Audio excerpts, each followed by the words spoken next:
Absolutely, he's very, very swashbuckling with this approach. He will be there. He takes no half measures. He will be itching to get in the middle. At the moment, India looking very, very comfortable. It is an excellent start to us. What do you think? Oh, it is a decent start. Oh, poor delivery. Despite the dive, he's taken some pace of the ball though. Enough to keep the fielder interested. Well, was the dive put in at the right time? He stroked it to the nearest fielder. Lot of running between the wickets to do. Diju Xavier once again showing his class and fitness. You would have believed it is gone for four. We'll wait for the umpire's decision. The umpires, it looks like he's done a very good job with that dive. Absolutely, it's a tease as what you normally call it. And now the field is going to be spread out. Change in fielding there. They put in deep extra cover there.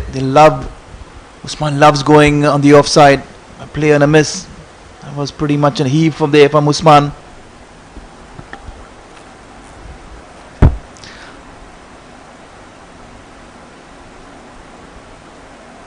Harun Shahid's got a slip in place. Will he utilize it this time? Usman's also with his stance suggesting that he wants to go leg side more. And a gentle tap towards the leg side. A lot of real estate. Easily picks up a single. Usman Ahmed picking up a single is just a suggestion that he wants to play a longer innings this time. He's not looking to attack every single ball. Treating the ball according to its merit. Now that's what he needs to be doing. I mean, he's much more talented. If you compare his talent and his ability, he is a player who substantially can change things at any stage or any moment. It's only a matter of decision making for Usman. This should be another run. Sloppy. Pakistan 11 gifting another run. No one backing up. He was absolutely right to go for the throw though, Vinod. Absolutely. They will chance their arms whenever they see an occasion, especially when you see Usman, you will rather give a run. So they will take their chances.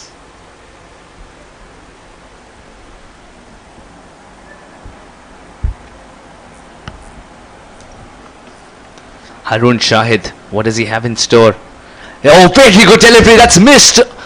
That is a missed opportunity. Usman Wahid is a wicket keeper. He's an experienced wicket keeper. That's a big, big miss. That's what Harun Shahid brings to the table. He is very, very dangerous. He will create those small opportunities. He will draw the batsman out of the crease with his wonderful loopy deliveries. He's a very smart bowler. Something had to give. You could almost sense it. Diju Xavier Shelly, with the kind of form he is in, he's got a life.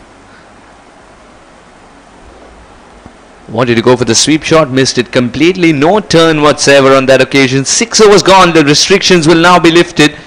More protection in the deep, more cushion in the deep for the bowlers. 49 for 1.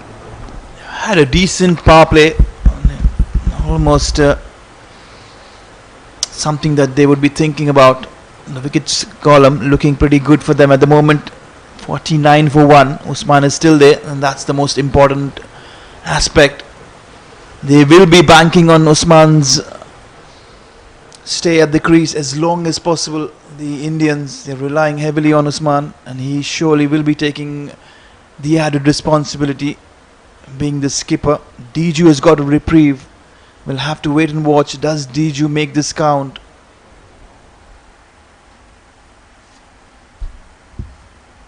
Looks like there's going to be change in ends for Shah Rukh. He's coming from the garden end. He will be bowling his second over from the garden end.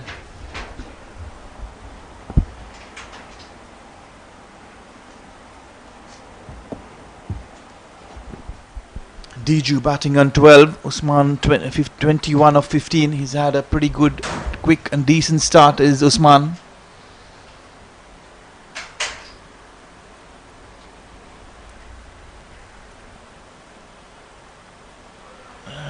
glide it away towards third man. Beautiful shot. The ball really tickling away towards third man. Excellent shot. Excellent placement there from Diju.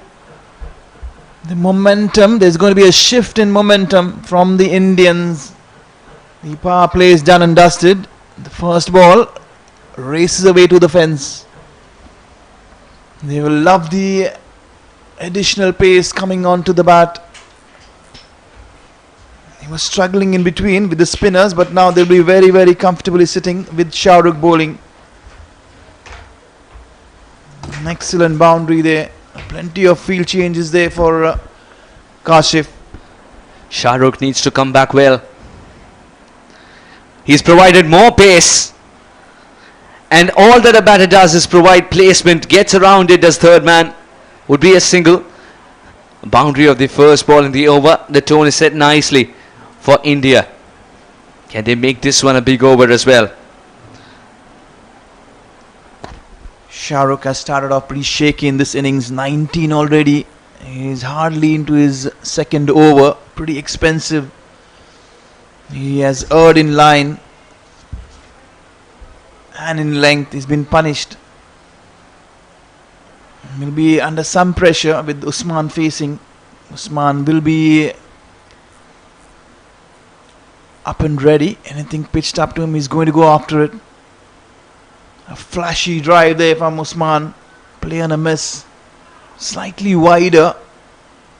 Enticing him into a drive. No connection this time for Usman.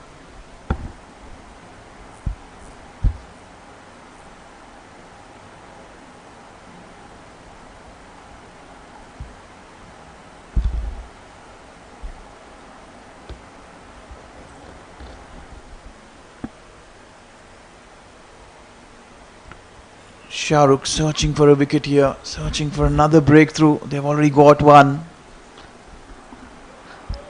Excellent stop by the captain and a good throw as well without recovering properly from that slide. Terrific commitment. Showing all the other boys that this is the level that I set for myself, and I expect the same on the field from every single one of you. That was way too close to us. It was inches away. In fact, a centimetre away from the stumps. I'm sure Diju was not expecting the throw towards his end, especially because the ball travelled to the left of Kashif.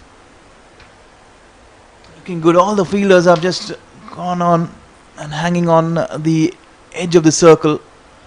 So there's always going to be a single.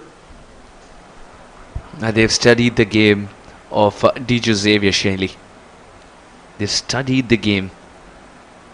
The field has been set accordingly. Good work from Pakistan 11.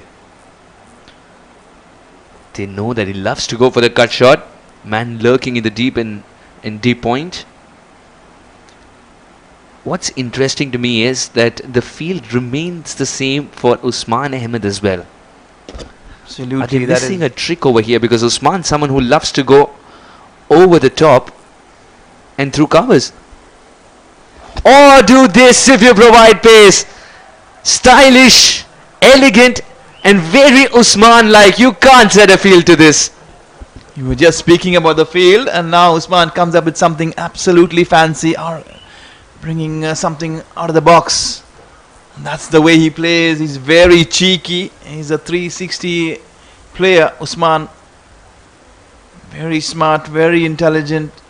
He'll keep Kashif on his toes with the field placings. Such is the quality of Usman. I'm going to take another drinks break. It's slightly hotter. It's 60 for 1. 7 overs done and dusted. The Indians are building slow and steady. The Pakistan 11 will have to surely bring their A game into play if they want to make sure that they break this partnership as quickly as possible. Another expensive over from Shah Rukh. He's not found rhythm at all. In 12 balls, he's given away 25, and even in that over, he's given away 2 boundaries. The over started with a 4, ended with 4. Imran Ali, Shah Rukh, Haroon, Shahid, Sibtain Raza, the 4 ballers used so far. Imran Ali has been the most successful one amongst them. He's got 2 more overs up his sleeve, and Haroon Shahid has been the one who's bowled the most number of dots, 6 of them. Shahrukh's having a day not to remember. Can he turn things around in his second spell? That's how quickly this game changes. Satyendra Raza, the first over went for 11, a change of ends for him, Vinod. Do you think it'll be a change in fortune as well? Let's find out. Absolutely, they're trying everything, Suhas. They're changing ends, they're changing bowlers, medium pace, spin, off spin. They're only waiting for the leg spinner to come on, Adnan Idris.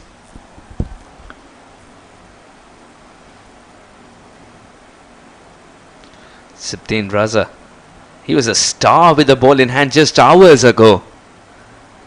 Now being treated very harshly. A good ball. He's cutting down on the room as well with that turn. 2 dot balls back to back. That's what the change of end does. He was bowling superbly last night from the desert end, and he's just fallen back to the same end. This time quicker. Excellent change in pace.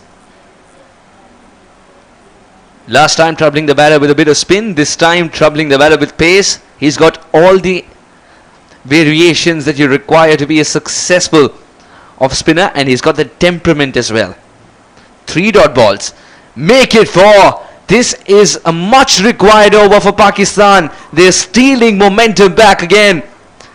The last over went for runs. This time all deliveries in the over has given away nothing. Satyendra Raza. Surely, Suhas, the change of ends has surely worked for Sipten. Another point to be noted, they're playing on wicket number 1. So he'll be having the leverage of having the longer boundary in case if the batsman wants to take him on. It's very good analysis indeed, and he's deliberately turning it into the right-hander as well to try and make him play with the spin.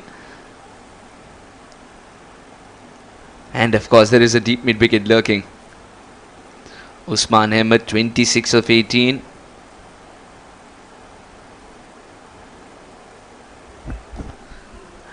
Now because the fielder is in deep, he's trying to push for 2, but I don't think 2 is on offer.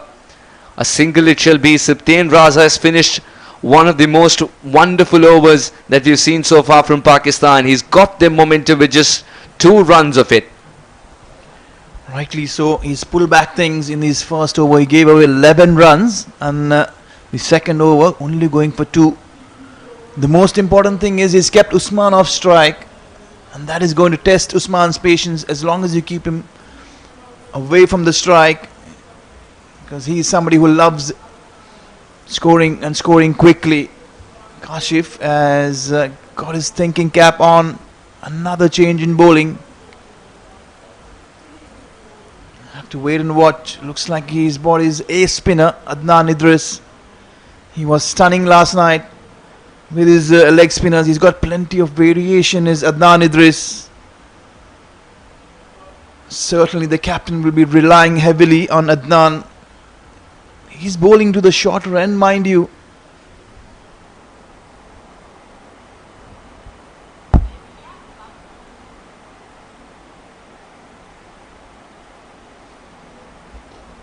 There's no fielders inside the circle saving any single. All the fielders are riding the boundary. Deep square leg, deep mid wicket, deep long on. Dances down Usman. Splendid. All timing. Very, very precise. Elegant as you see. Usman taking on the new bowler. A fabulous hit. This has been a seesaw battle the last 3 overs. Shahrukh going for runs, Sipten pulling it back. Now Adnan Idris introduced, gets greeted with a 6. Usman Ahmed had made his mind up that he wanted to go for a big shot first ball. Gets it from the middle of the bat. 33 of 20 for him. He's looking good for a big innings. Can he convert it and play a magical innings, a captain's knock in a big fixture like this one? He's had a good look at the wicket. He's had his time there. He's been long enough. He's been from the start, is Usman. And he is absolutely read this pitch better than anyone else. He's got good assistance there from Diju. If he goes at this rate, they'll need plenty more balls and interruptions with the ball changed. The match ball is back. The umpire is officiating. Neil and Khalid Shakil.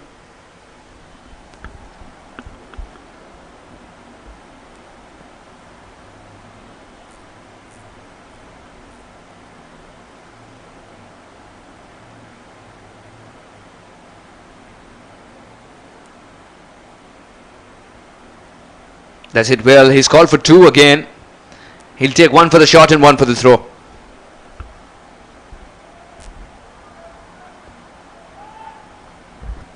Again, Usman playing this one very, very smart. There's plenty of vacant spaces on the onside. 10 yards either way. There's always going to be a double for the offer. Again, he goes for a slog sweep towards the straightish mid wicket. Is he going to take the second? This time he's decided not to. Again, had he been a little more attentive, the second run might be on. I think the second run was on with the overthrow, but you don't run for overthrows is also what they say, especially in crunch situations. This one is a crunch situation. It's a big, big match. As much as you want to be proactive, you also want to look at the situation and play accordingly. Whoa, good ball. Very good ball. Pulling Diju Xavier just outside his comfort zone. That's a good length to be bowling, isn't it? Especially when you know you've got the turn and the bounce. Adnan Idris is a tall lad. Absolutely, he's way too experienced. He's bowling to 2 different batters, batting pretty differently, and with the running around Usman, it's taking a toll on Usman. And all those doubles have been denied at the moment. It was a similar delivery, but Diju was a little tentative to try and get to the pitch of the ball. 9 runs have come off the over. The first half of the over went for runs. The second half of the over, he's given nothing away. Adnan Idris, can he close it out with another dot ball? Excellent delivery. Not afraid to flight the ball, to toss it up. And see Diju completely bamboozled. 9 overs gone, 71 for 1. There are 2 halves to this over.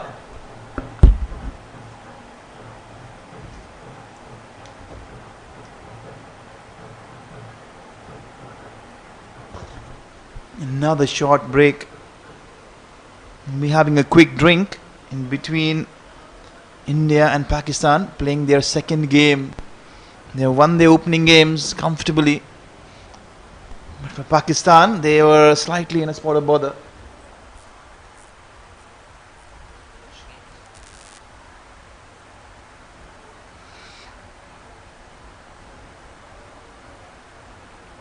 It's going to be Siptain Raza. He'll be continuing from the desert end. Again, plenty of vacant spaces. They are not trying to stop those singles. I'd love to see somebody at short mid wicket stopping those easy dabs. You really want to put some pressure. Wonderful shot. Out comes the release shot. That's what Usman does. He's so dangerous. He's got a plan. Every 2 balls at the start of the over is taking on the bowler Suhas. Seems to be the ploy, and even in the previous over, once he gave the single back to Diju Xavier, nothing came of it. So more pressure it was on Usman, and decided to vent all that with the first ball he faces in the next one. It'll take a while to retrieve this piece of leather.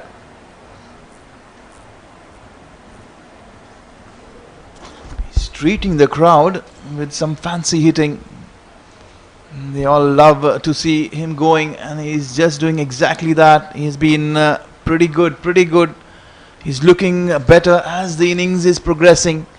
Plenty of balls been called for. That was a humongous 6. Almost 10-15 rows behind, out of the park. He's looking dangerous, and it looks like he's batting on a different strip. He's a set batter, and hence he's marching to his own drum beats. 42 of 23. Oh yes, the first one was just the beginning. This is even bigger. 2 sixers back to back. Supten Raza now he's got to look for a comeback delivery. A fantastic last over, and in this over hasn't found the right area to pitch it in. Usman Ahmed roaring. He's taking on the longer boundary, mind you, and it really doesn't matter if you can hit them that well. He can clear any boundary in the world. That's how he is playing at the moment. Not surprised that he is looking for another one. Supten Raza has the last laugh. The off stick is dying. Usman misses the straight ball. Gets carried away with those 2 sixes. Wants to go for the third one. Doesn't get it from any part of the bat. Dejected, he'll walk back to the pavilion. A set batter throwing his wicket away.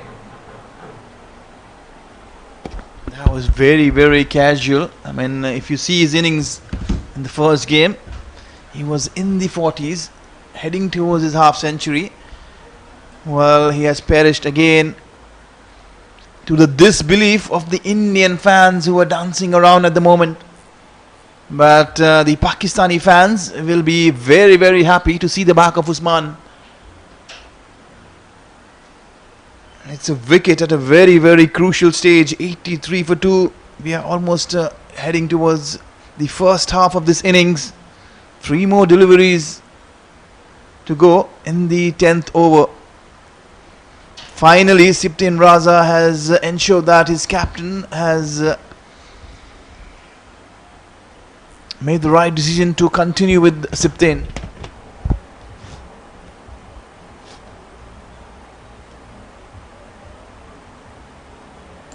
Supten Raza having the last laugh. They're being struck for 2 sixes, and then what a good comeback. Slightly quicker. The arm ball and the off stump laid dead. Now for the new man, Edson Silva gets a game today. Another terrific hitter of the cricket ball.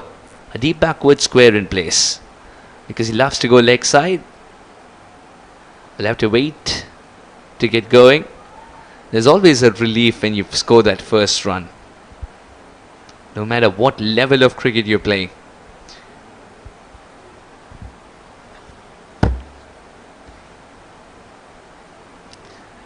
Edson Silva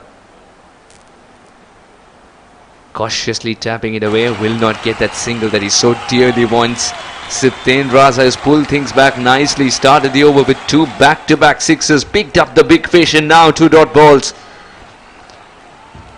Will it be another dot, or will Edson Silva find a way to score that first run? He does. A gentle tap towards the square leg region. Will retain strike as well with that single. 10 overs gone. India 84 for 2 at the halfway mark.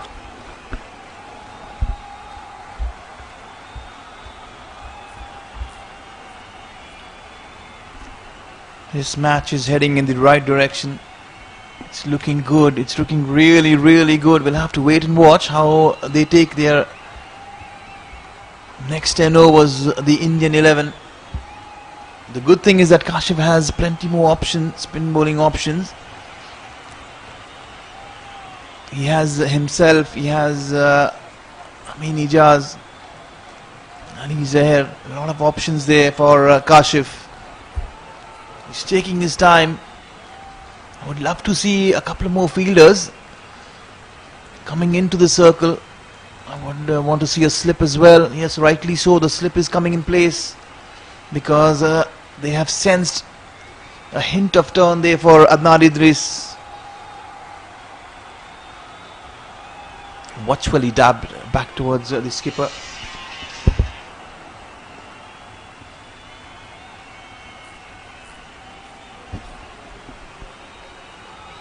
Again trying to sweep them.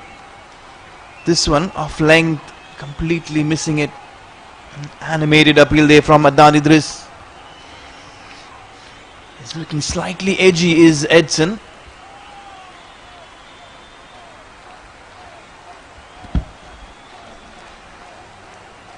This will not carry. He had decided to take it on the bounce there. Mohammad Amin.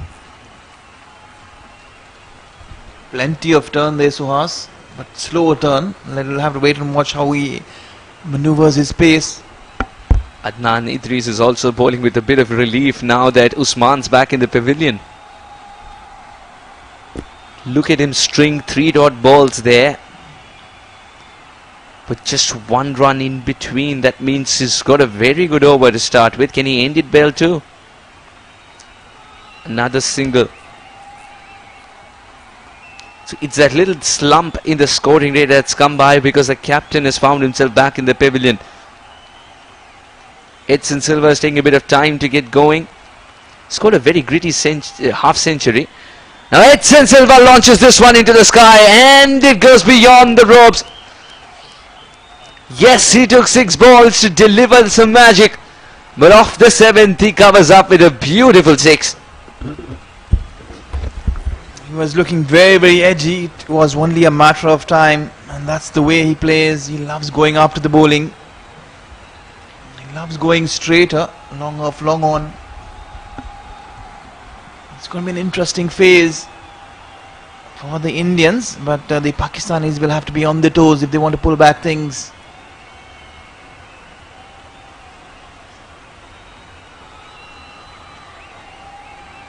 (92 for 2). 11 overs have been bowled. Siptin Raza will be continuing. Looks like this is his last over. He has done well, really, really well.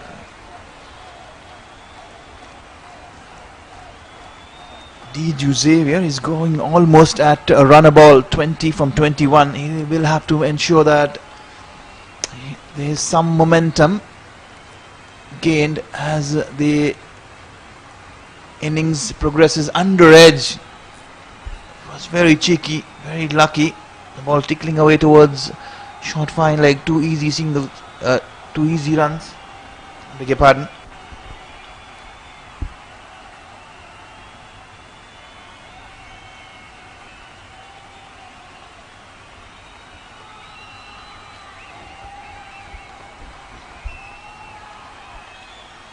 Oh, good ball from Satyen Raza. He's also got a quicker one, is what he's shown in the previous over. The quicker one got rid of Usman Ghani.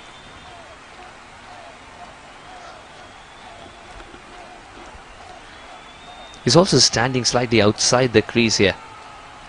Diju, it's a very interesting ploy, especially against a spinner who has the knack of bowling quicker. He's got the gap this time. Protection in the deep. Another single. Edson Silva has just got a good 6 under his belt. Is looking good for a bigger innings, you feel? Or will he just nurdle it around and try and pick up a few more runs and singles and twos before he attacks again? The off spinner is always tempting. Any batter fancies his chances against an off spinner, but he's got a longer boundary to deal with. There are 2 more deliveries for Siptain to complete his spell. He's gone for 30, picking up the prize wicket of Usman Ghani. Again, the captain has looked very, very sharp with his fielding. He almost loses his bat. On his way back is Edson. A bit of yes and no. Diju was never ever interested in that single. Was it too close?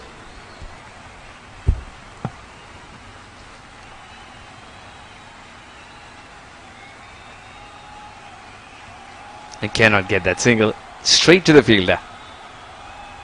12 overs gone, 96 for 2.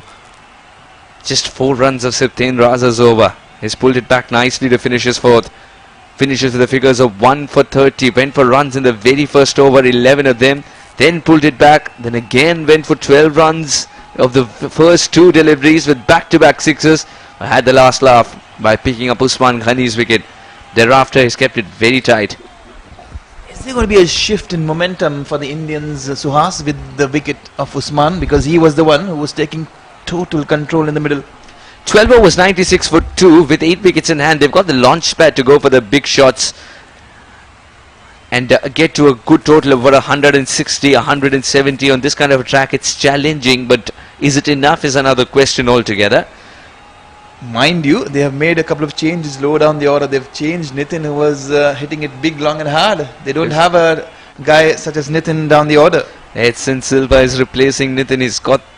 He's got some big boots to fill as well. He's got the game to do so. We've seen him play at the international level. He's got a very gritty half century for Kuwait in a very important game, I remember. That was in Qatar. And the way he paced his innings is what was such a treat to watch. And of course, very handy with the ball as well, Edson Silva. So he gives you that another dimension once you include him in the side. Again, another change in bowling. Change in ends again for Harun Shahid. He's come from the garden end. He'll be bowling to the shorter leg side boundary. Will it be tempting? But he's a way too smart a bowler. He'll keep his line. He'll have to wait and watch for the line that he bowls. And anything pitched up to Edson, he will go after him.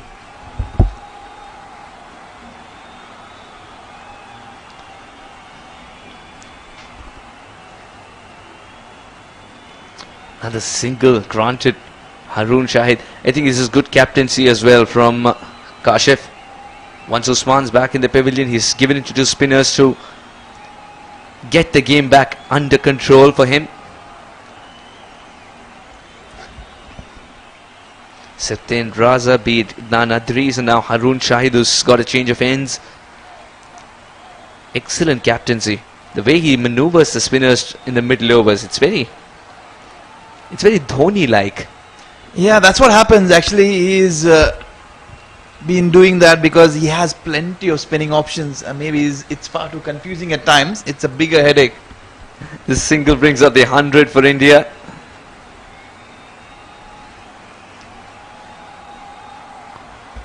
Another single here, so every ball has been treated.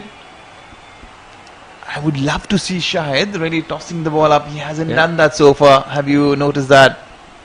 Every ball in this over has been treated very gently and tapped in the gaps for singles. Will he toss it up this time? He doesn't. Well, that's gone through. This might be more than a single. Will he come back for the second here? Yes, he does. Believe me, it's the shorter boundary that is stopping him from tossing the ball up. Maybe that's the only fact. Otherwise, Harun Shahid loves tossing the ball up. He's created a chance earlier when Diju got a reprieve. The wicketkeeper missed it altogether. Over number 13 done. The 100 is up for the Indians. 103 for 2. The match is very well poised. We will take a short break.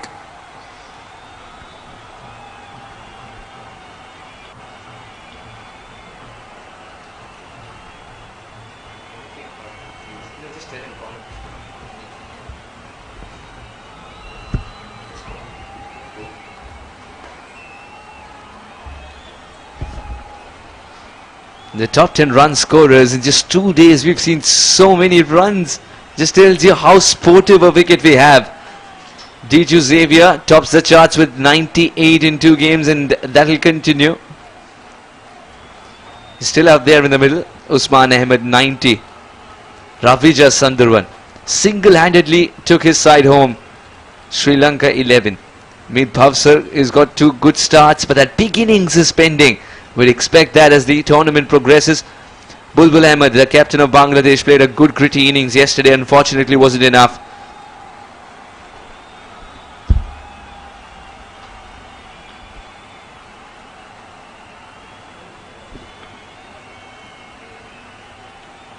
Idris.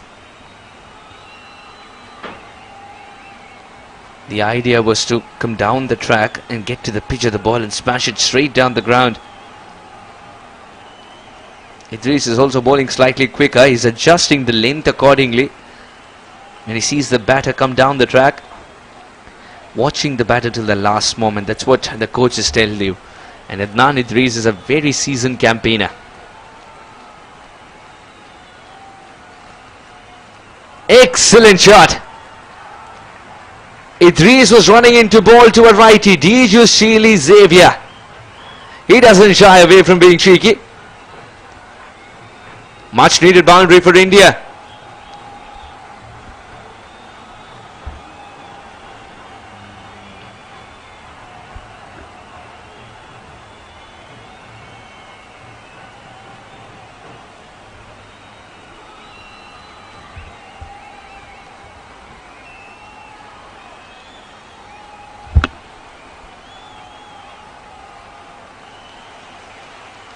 No signal, a clear no.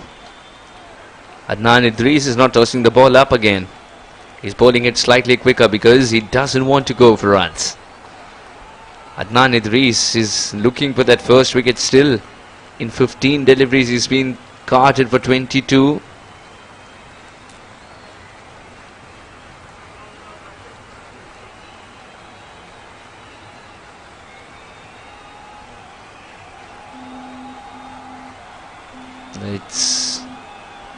It's been an over that India have targeted to get some momentum. They've got 6 runs and 2 more balls are left.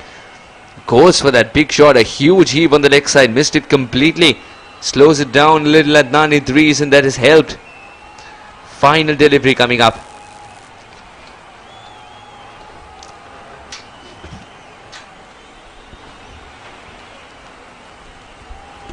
Six runs of the over so far. Edson Silva is looking for the big shot. Doesn't get it from the best part of the bat. This could be a wicket. And it is a good pouch in the deep. Adnan Idris celebrates as he finally picks up a wicket. Edson Silva's flash in the pan comes to an end. A run ball 13 for him. Wanted to up the ante, perishes in the process. 109 for 3.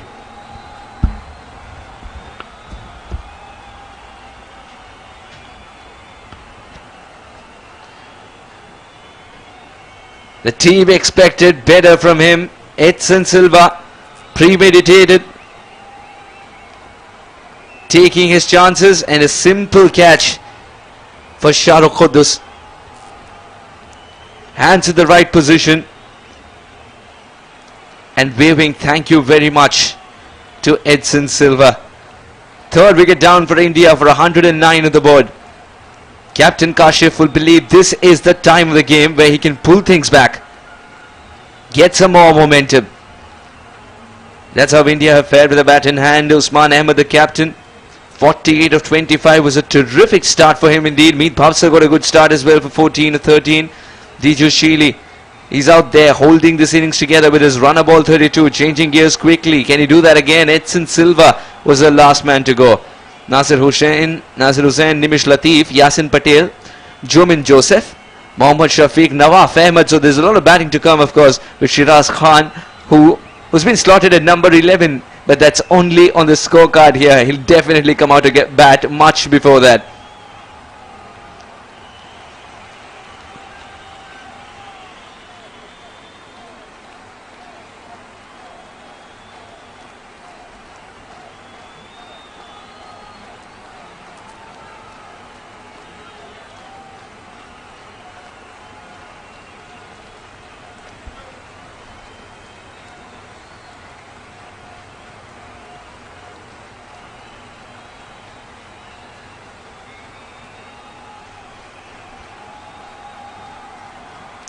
Quick single and gets it. Good running. Oh, almost was in the way, but that wasn't deliberate, and also does well to not hurt himself.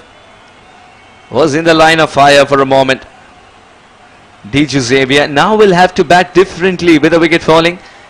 The man who's holding the innings together is taking his time with the runner ball 33. Will have to change gears as well in perhaps about 2 overs time. All depends on how Nasir Hussain goes. Good delivery for a man who's just walked in.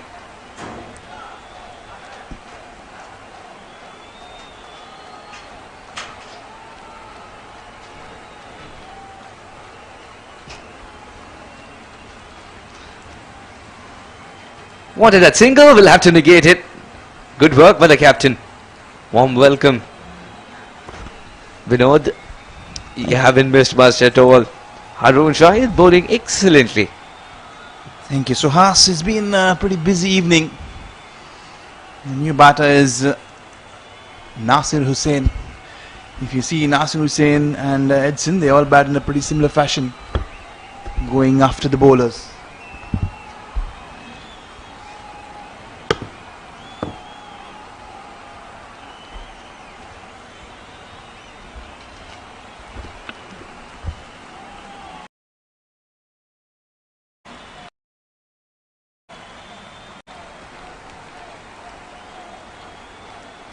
Good over for Haroon Shahid. That's turning out to be a terrific over now. One more delivery, if he can get it in the right area. I think he's done and dusted with the over. That's an excellent over. Just one run of the over. What a comeback there by Harun. He is a quality bowler. The only thing he'll be upset about is not picking up any wickets. He hardly goes wicketless in any of the games, is Arun Shahid.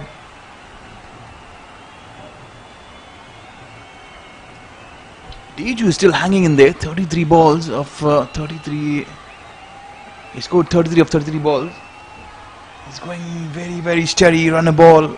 We are heading towards the final phase of the last 5 overs.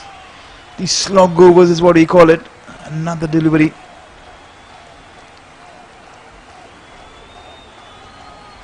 It's going to be change of ends for Adnan Idris. He has switched his end as well. He will be bowling from the desert end now with the longer boundary to assist. He's been played on a new wicket. The first game today. It's a fresh wicket. They are making use of. It's played pretty well so far.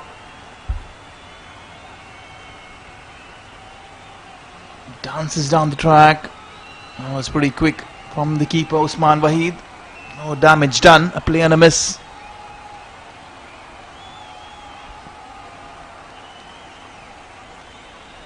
We'll have to wait and watch. Does Adnan get the same amount of turn he was getting from the garden end? Ball slightly slower.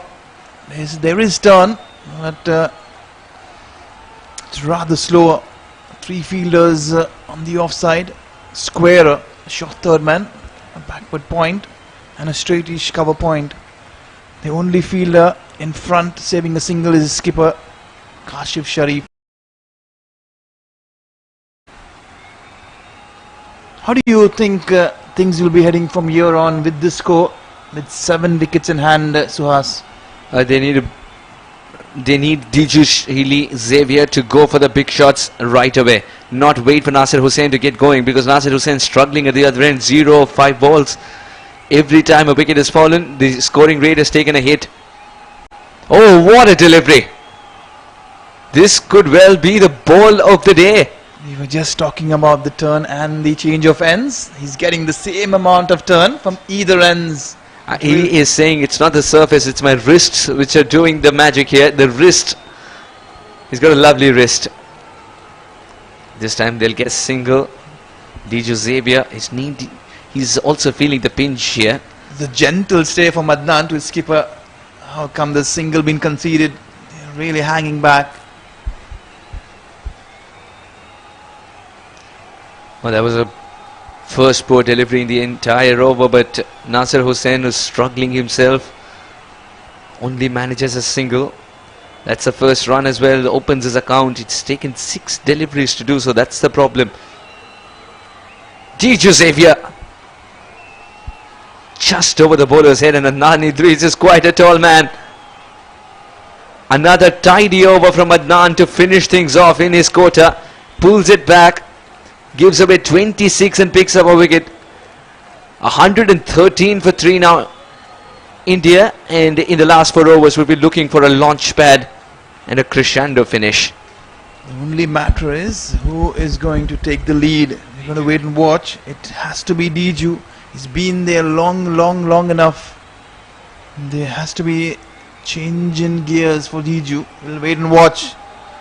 Is there a message coming there from the dressing room to both the batters? We are into the last 4 overs. 16 overs done.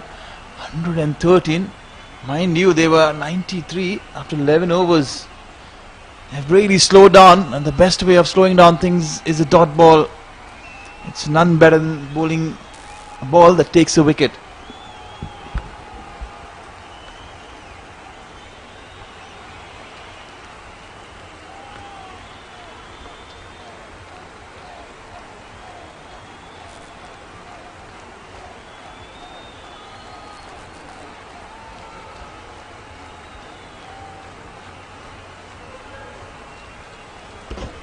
to give it to the crowd. That's slightly on the hotter side, but it has not stopped them from turning up.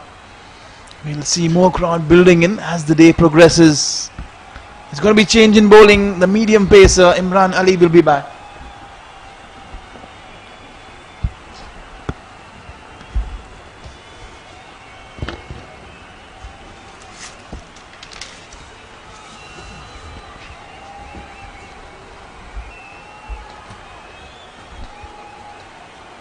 Usually he holds the key for a big finish as far as India are concerned. Nasir Hussain needs to get going right away, and he'll be up against some express pace. Imran Ali, he's already picked up a wicket and he's got 2 more overs up his sleeve. Will bowl the 17th and then will bowl the 19th as well, just to get some momentum is what I would expect. Let's see. Imran Ali steaming in, or goes through with a shot and uses Imran Ali's pace against him. It came quickly to him, went back quicker. That is the shift in momentum. The extra pace will certainly make it easier. They found it a bit tougher to get going, both these batters. Now they will certainly enjoy some pace, the ball coming onto the bat. Oh, absolutely. And now what that does is also tells the opposition that Diju would be farming the strike, and if he does so, 145 plus is definitely possible without much risk being taken. Straight back of the bowler. Good comeback from Imran. He's not providing pace this time around though.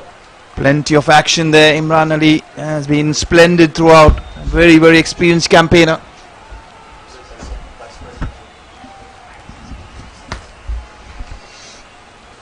He's looked good. He's looked very, very good as Imran Ali. We'll have to wait and watch. It's going to be an action-packed remaining 4 overs. We'll have to wait and watch how wisely does Kashif take this. Is he going to give the extra pace or not? Imran Ali, I don't think will be giving that extra pace. Would have to change things up a little bit. Perhaps go back to the variations, because this is proper death bowling here. 7 wickets in hand.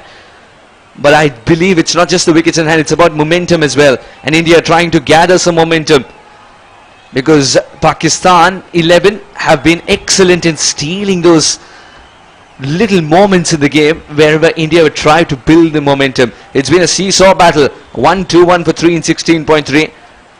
Rightly said. As you mentioned, definitely it is a battle.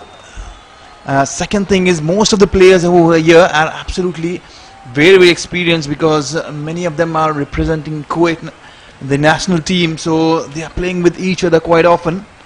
Imran Ali is a first-class cricketer playing back in Pakistan. There, a swashbuckling stroke. It's a cut shot, up and over. We'll have to wait and watch. It's gone all along. It's carried all the way.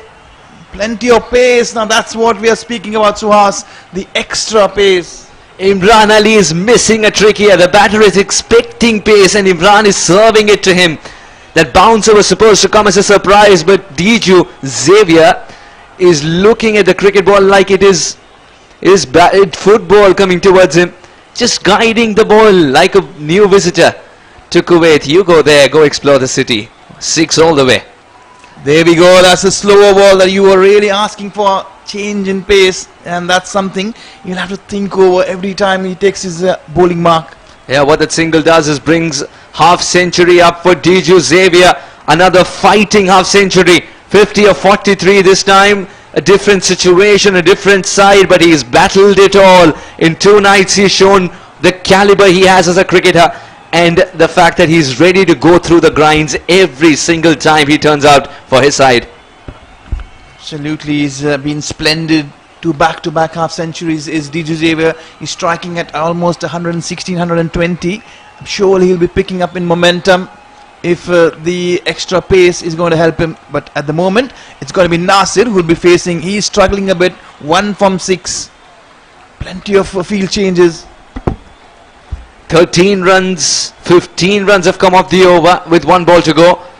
Doesn't get it from anywhere near the middle of the bat. Nasir Hussain is having a sorry innings in the middle.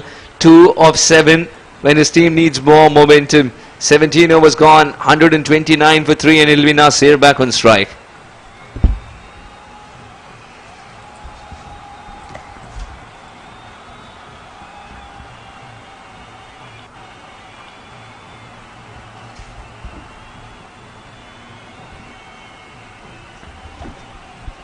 It's game number 1 of the day. We'll be having 2 more games to be followed on later on. But it's going to be a very, very busy roster throughout the week. We have plenty of matches coming up, plenty of action, and then a lot of competitive cricket to be played. And the quality of cricket that we've seen here in 2 days, it's been excellent. And it's only going to go up. We can promise you that. That's what we bring you. And SkyExchange.net presents KCC Six Nations T20 Festival. Watch out for the last word as well. It's a festival, it's a carnival. You want to be here at Sulevia Cricket Park, where we treat you with such good quality cricket. And I really hope you're enjoying our broadcast as well. 129 for 3 in 17 overs. India are aiming for about 30 runs in the last 3 overs. With 7 wickets in hand, they might be looking for more. Shah Rukh Khan. No, Shah Rukh Khudus. Shah Rukh. Again, Shah Rukh's also providing pace. That's another problem. Can he go back to the slower deliveries, Vinod? He has it in his ammunition. And it's still something to really think and fall back, because both these batsmen, they will be very, very comfortable playing the pace. As you mentioned, it's only the length or the line that is going to be testing. It is going to really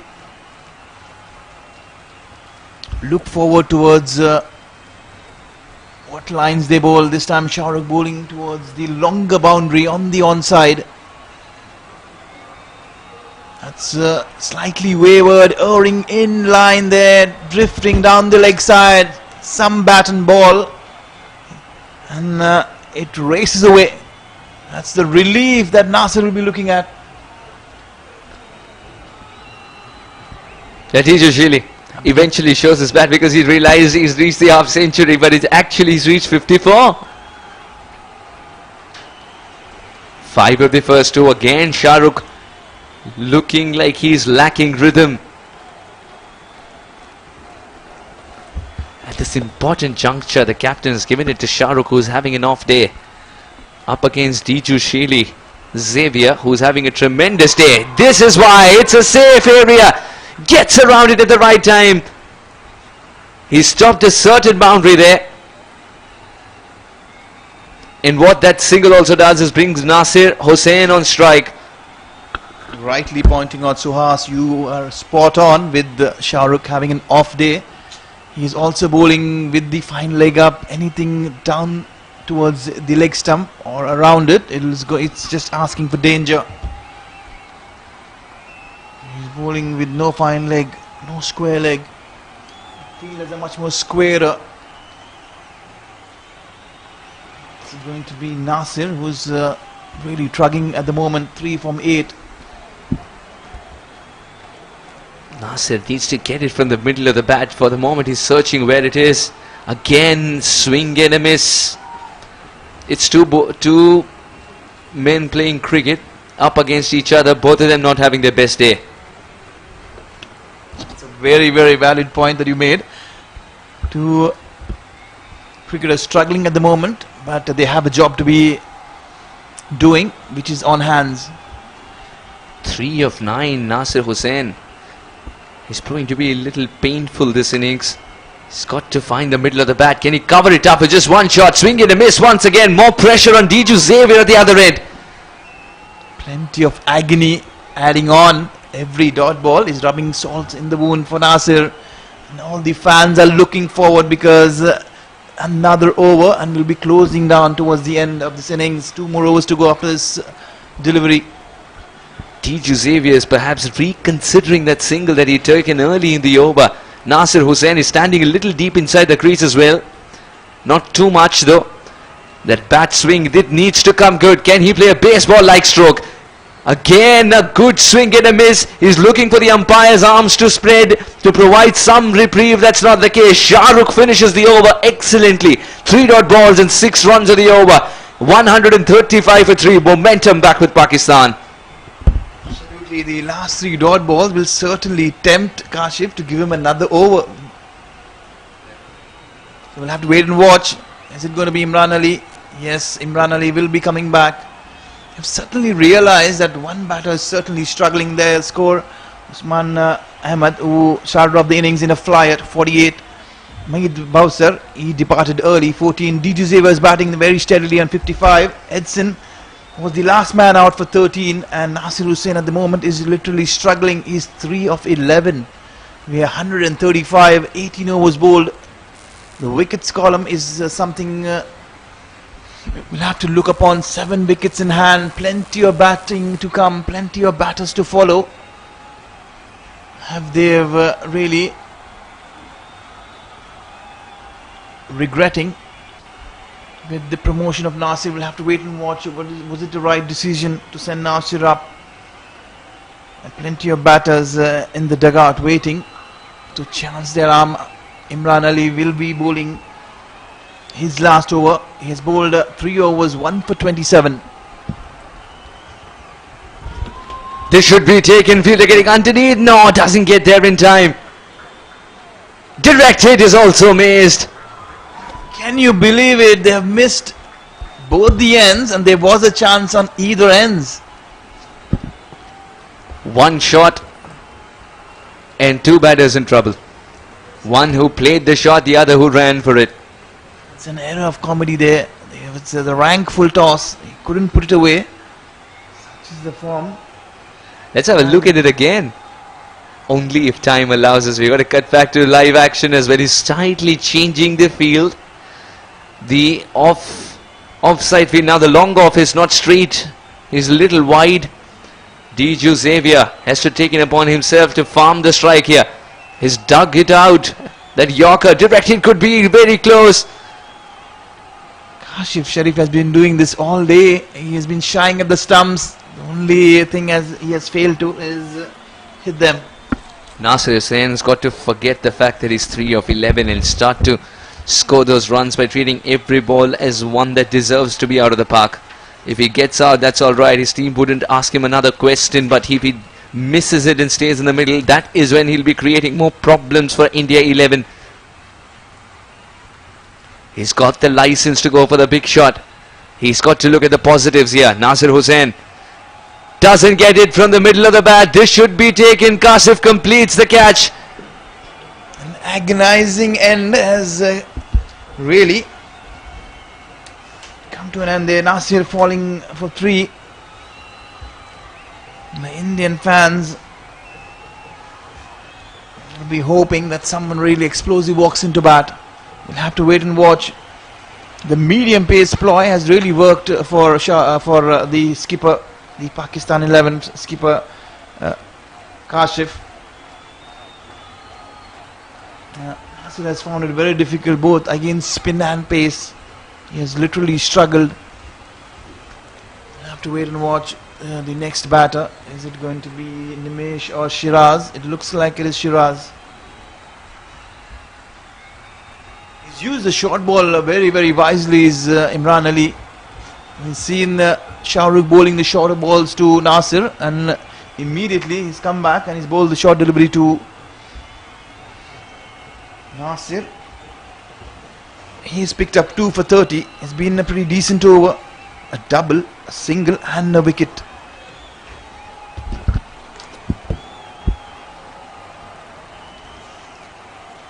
Missed it completely there. That is good pace and guided it so well.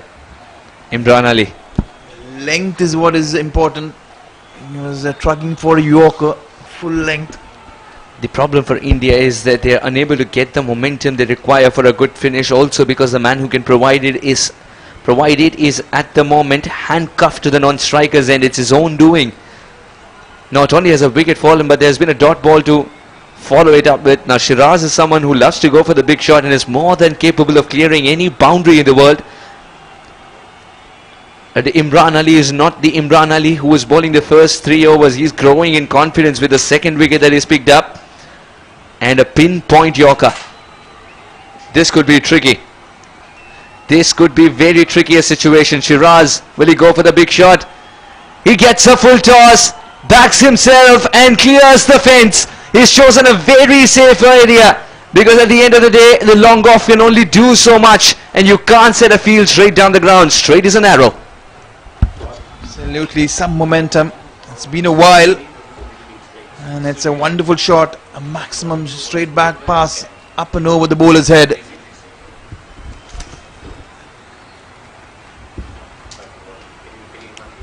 Shiraz Khan, he started pretty well, 6 of 2. Again, getting the toe end of the bat, running away towards deep long on, easy single there. We are almost come to the end of the 19th over. One more over to go. Will it be a big one? We'll have to wait and watch. The standing pretty balanced, 145 for 4. It's going to be even Stevens. Is it going to be a 15-run over to take them to a very, very respectable and competitive score of 155, 160? What do you think, Suhas? 160 is possible only if Shiraz Khan gets going into the zone that he never has, the blitzkrieg mode. And blitzkrieg mode is very difficult to get into when you've just walked in. Yes, he's hit a 6, but remember, it's off a full toss. There was some helping to do from the bowler there. It still had to be hit, all right. Shiraz Khan would have grown in confidence from there, but he needs to get into the blitzkrieg mode quickly. In the aftermath of this game, I'm very sure that Shiraz Khan deserved a promotion. Well, if you see, that's done and dusted. And but Kashif Sharif has gone back. The last 3 dot balls has tempted him to bowl Shah Rukh all over again. It's going to be a very testing over. We'll have to wait and watch. Very interesting ploy here. Shah Rukh only has runs given away to show and not a single wicket. For a man of his caliber, it is definitely an off day. He loves to wallow in wickets. Always amongst the wickets, but not today. Can he turn it around in the last 6 balls? Full toss. Long gone, will cut it off. Shiraz picks up a single. Diju Xavier, 58 of 47. Another innings of great substance and composure. It's been a while that DJ's been on strike. They have been very, very smart as the Pakistan 11. They've kept him off strike for a long time. And finally he's on strike. He has 5 deliveries. We'll have to wait and watch. Does he go big long? He has to deal with the longer boundary on the onside. The biggest of the lot is the deep mid wicket. We have 3 fielders riding the boundary on the onside. We'll have to wait and watch. The line will be very, very important.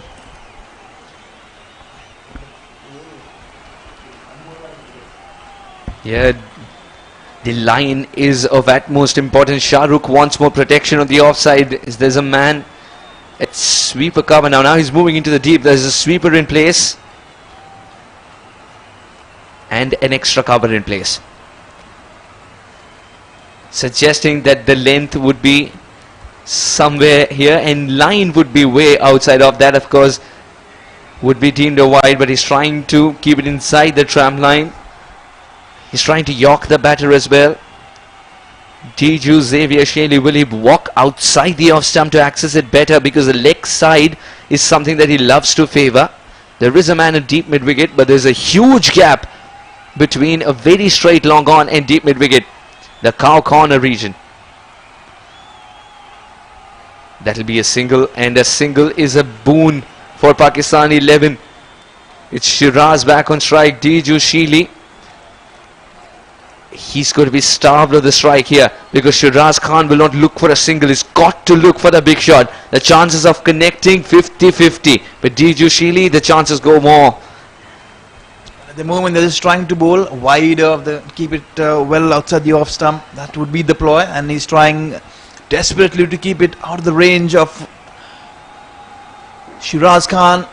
In the end, change of pace, big swing, getting the inner part of his bat, the ball really tickling away. No ball signalled. No ball has been signalled, and Diju is back on strike with a free hit to face. Drama towards the end. And that's going to be very interesting. He's been very sloppy. He's been bowling plenty of no balls right throughout this tournament. If you've seen, he has bowled a couple in the first match as well. He's struggling with his footing as well. Is Shah Rukh. Where's this one going? It's the free hit. Diju Xavier has launched it straight into the hands, but that will not be counted as a catch, because getting a batter out caught is suspended as it was a free hit. They've picked up a single, and that single brings Shiraz back on strike. India get to 151. Well, 3 more deliveries to go. They're 150. Will they get those 5 to 7 to 9 runs? We'll have to wait and watch. One big hit is certainly needed. They've not made much of this last over as the Indian 11. But you'll have to give credit to Shah Rukh. He's bowled very, very sensibly. Straight down the ground, gets it nicely there. The fielder will have to settle with a single as well. Diju Xavier wants to retain strike for the last 2 deliveries. He's in no mode to go for a single.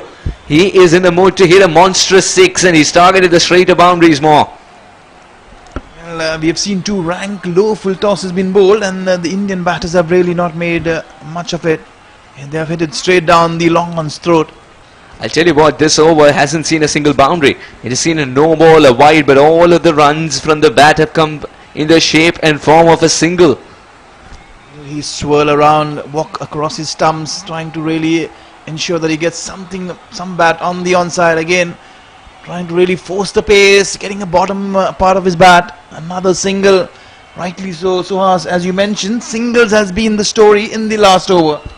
1 more ball to go. Can that be changed around? Shiraz Khan looking for a maximum. What are his options here? Anything?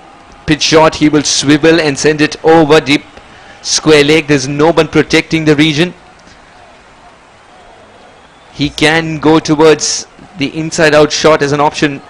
He can go towards the extra cover region to try and get a boundary at least. If he packs the power, gets good timing, it might as well travel the distance. He's gotten away with a couple of low rank full tosses, mind you. And we haven't seen him play anything unconventional, Shiraz Khan. He doesn't need to, because he's got the game to score runs with the orthodox Absolutely a tall approach as well. Final delivery coming up. Shiraz Khan launches it. This could be taken. Just lands in front of the fielder. All that is another single, a good end. As far as Pakistan 11 are concerned, they do not give away a single boundary in the final over, and India manage 154 in the allotted 20. Is it going to be enough? We'll have to wait and watch. We'll take a short break. With the innings really folding off, we'll run you through the scorecards. We'll have to wait and watch. This has been pretty decent there from India, but a wonderful comeback there from the Pakistan 11. They have been very, very good with their comeback mission. Usman 48, Meet 14. Diju, he has been unbeaten on 61. Edson Silva 13. Nasir Hussain single digit 3. Shiraz Khan a quick fire 11. A cameo 154 for 4. We'll run you through the bowling cards. The bowling has been pretty decent.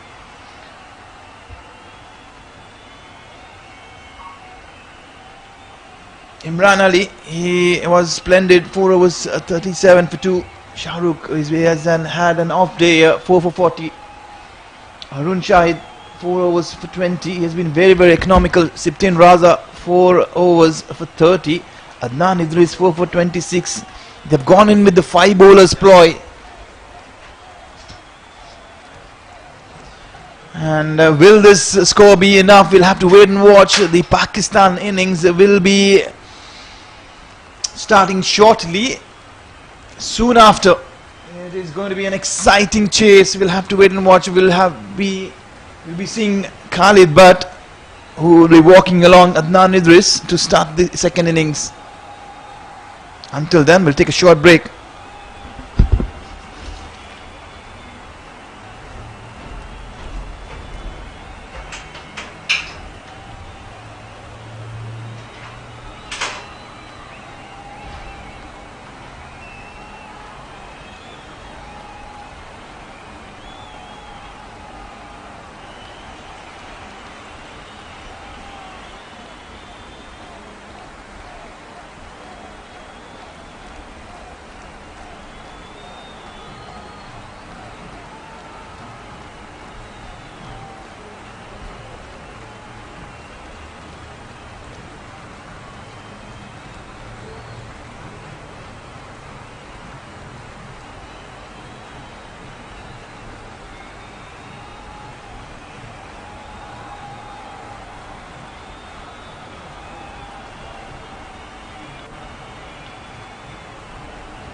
in the map of the cricketing world.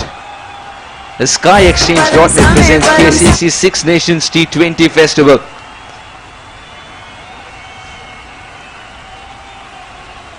And Kuwait Cricket President Mr. Haider Farman will try and go for the big shot, will he? He's thoroughly enjoying his time with a bat in hand. Gives it a good swing. And why wouldn't he? It's only because of this collective efforts and that able leader that we have a fantastic tournament unfolding. Alright, he's all set.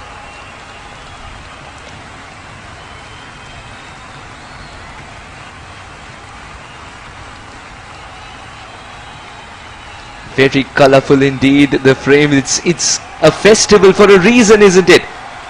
The flag of Kuwait, then the balloons as well. That's Benora Shaina with the balloons. He's hit the first one really well.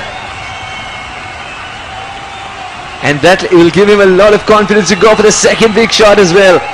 The Kuwait Cricket President, Mr. Haider Farman, absolutely enjoying this game. The man who's made it possible. That wasn't a shot from the coaching manual, but that's all right. It's T20 cricket at the end of the day. And straight from the middle of the bat.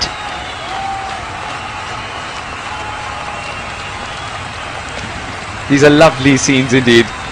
These are lovely scenes. He's also encouraging the cricket culture to permeate into Kuwait even further. It already has. That is exactly why we're having the Six Nations T20 Festival. But these are scenes which will promise many a youngster to pick up the bat and ball and try to find solace in the beautiful sport of ours called cricket. Wonderful shot indeed.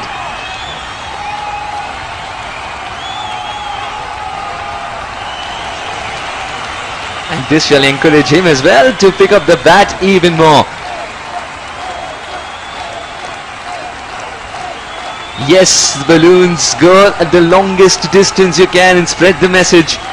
SkyExchange.net presents KCC Six Nations T20 Festival is on. And Kuwait has been put on the map of world cricket. Phenomenal facilities here at the Sulebia Cricket Park. And fantastic games on offer. The cricketing talent, second to none.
can see the crowd here. A lot of crowd will be building up as the evening progresses. We have 3 games to go in the day.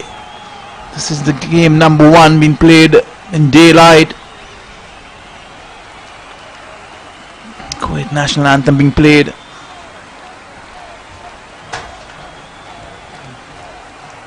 The Kuwait Cricket Board has done a fabulous, fantastic job of putting this tournament together in quick time.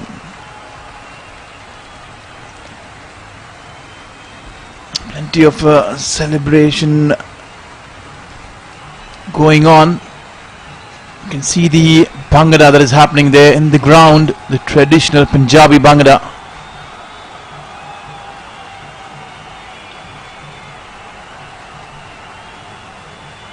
This is certainly going to be a proud and an honor moment there for Kuwait cricket, as they have hosted this Six Nation, bringing the communities together, and that's the motive. You can see the flags there flying high. It's an occasion to celebrate, and cricket is an excuse. The fans are having an amazing time. The facilities been provided here. The matches surely been conducted both under lights. It's bringing plenty of entertainment. There's going to be a lot of entertainment going in with the music around, making it a perfect T20 scenario. SkyExchange.net proudly announcing the Six Nation T20 festival. Plenty of kids around. What a moment of joy for all the kids, the younger kids, budding kids. They will be looking forward to their heroes, hoping and wishing that someday they will be representing the Kuwait national team.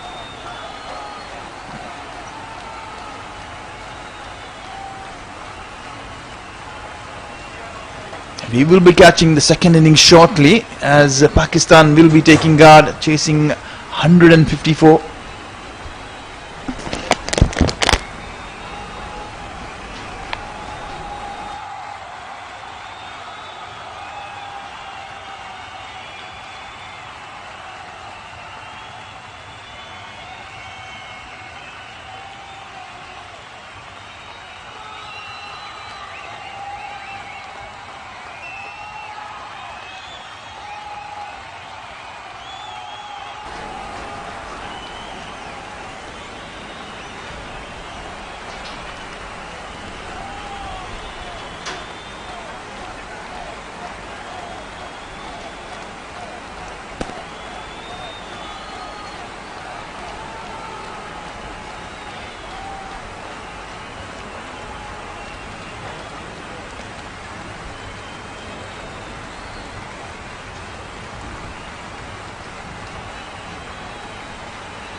me and Manish might want to do a bit short stint of commentary with Sophie. What we can? It's your thing. Come along. What target are they chasing? 190, 140.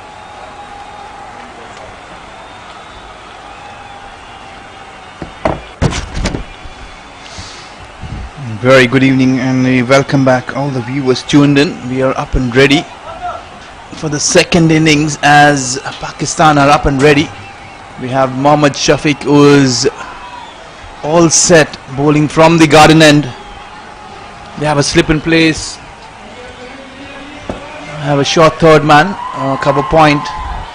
An extra cover who's on the edge of the circle, a mid-off and mid-on hanging back. Mohammad Shafiq will be bowling ball number 1. Straight away into action. Adnan Idris is struggling a bit. Limping, and we wonder what's happened. He's holding his back. That's a run number 1 there for Pakistan. They're up and running. Khalid Butt will be on strike.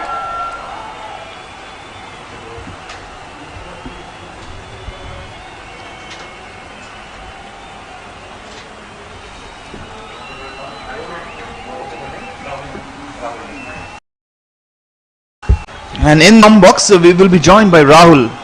A very warm welcome, Rahul. Good evening, everyone.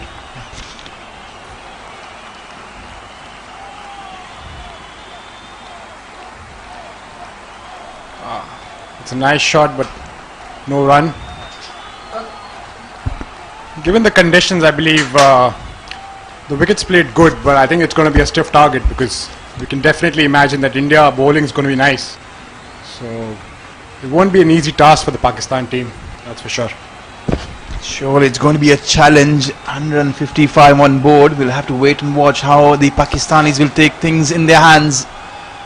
To be honest, they are very, very aggressive batters. Is Adnan Idris and Khalid Butt. If they get going, we will be in here for a treat.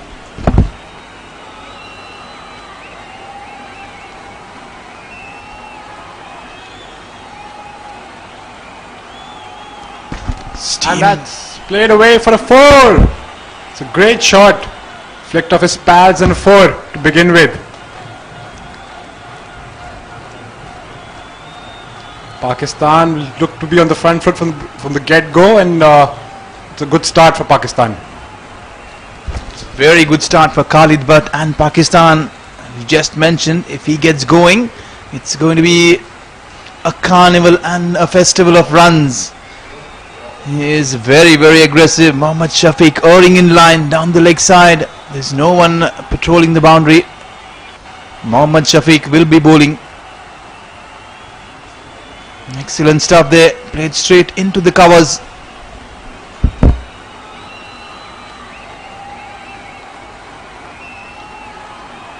Definitely it would be right to call this the marquee game of the event. India-Pakistan, no matter where they play, is always a match that's looked forward to. As you can tell by the crowd, the soaring temperatures over here at 50 degrees, and still we have a lot of spectators on the ground. Shows the intensity of the game. Absolutely, Rahul. You have to give it to the crowd. Mind you, the preparations has been fantastic and fabulous. And this game is underway. We are into the first over. There's been a boundary. It's been a pretty steady start. 5 on the board with the ball to go.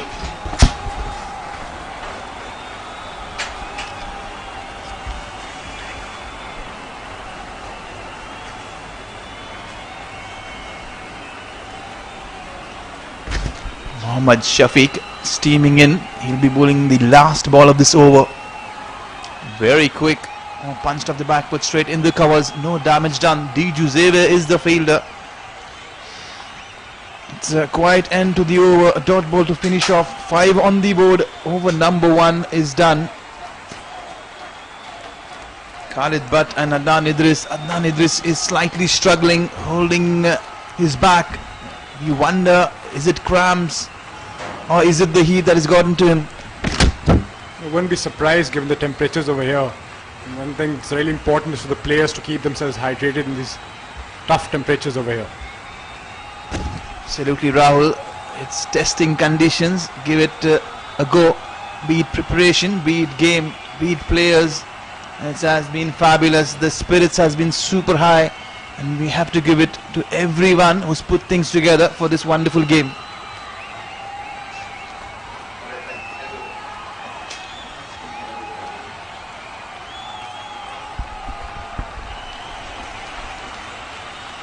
Alright then, the first over done and dusted with 5 for no loss. We have Rahul Chaudhary in the com box. Very warm welcome, Rahul. Thanks, Suhas. It's a pleasure to be here. As much as any player who's played on this ground very often, you know every part of this ground for other reasons. Nawaf with some express pace, which is being dished out against him. Not good timing on that occasion. Will have to settle with a single there. What do you make of this surface as well? You've watched about 4 games now? I think it's been a good surface for batters who prepare to spend some time on the wicket. I think if you go to live pictures right now, you can see that Pakistan batsmen struggling with the cramp. That's not a good sign at all, Rahul. He's calling for medical attention. Look, you could see the fielders swarm towards him. As much as his game is being played with high intensity, there's a level of camaraderie that beats none.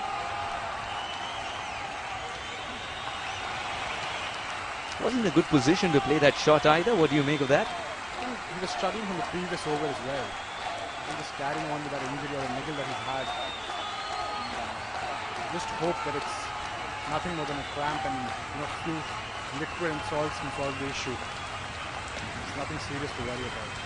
You've been a cricketer all your life. You tell us, how good does that solution taste where you have to take for the cramps?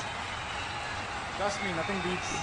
You like it with your coffee? Yeah, I mean, nothing beats the heat in these conditions. But I think with the new technology coming in, you've got these gels that work really well. Because with the liquids that we've seen, that they tend to bloat you up sometimes. With the invention of these new gels, these hydration gels that you see in international matches, the players going for it, it's really worked to help with the bloating bit, but definitely keeps the salts in your body to a good level. Yeah, the efficacy is never questionable as far as that is concerned. The gels are fantastic, but what I always look forward to is not just the person recovering from the cramp, but I also look forward to his facial expressions just after he's had that gel. Delicious, it seems. It is. I think we've got quite a few flavors coming in, but with the thing of the runner going out of the game, I think it becomes much more tougher for the batsman to continue. Which is why we have the new batter coming in. And who would know that better than you? You've been good in front of the wicket and behind it with the gloves in hand. And I'll tell you what. Oh yeah, in the Delhi circuits, right? Arjun Gupta, then you, of course. Yeah, your name was doing a lot of rounds, I can tell you that much growing up there. Still a pleasure to be associated with the game in some way possible. This is the first time ever I've seen heckling in the com box. And Manish is providing truckloads of it. Nawaf, we're back to the game now.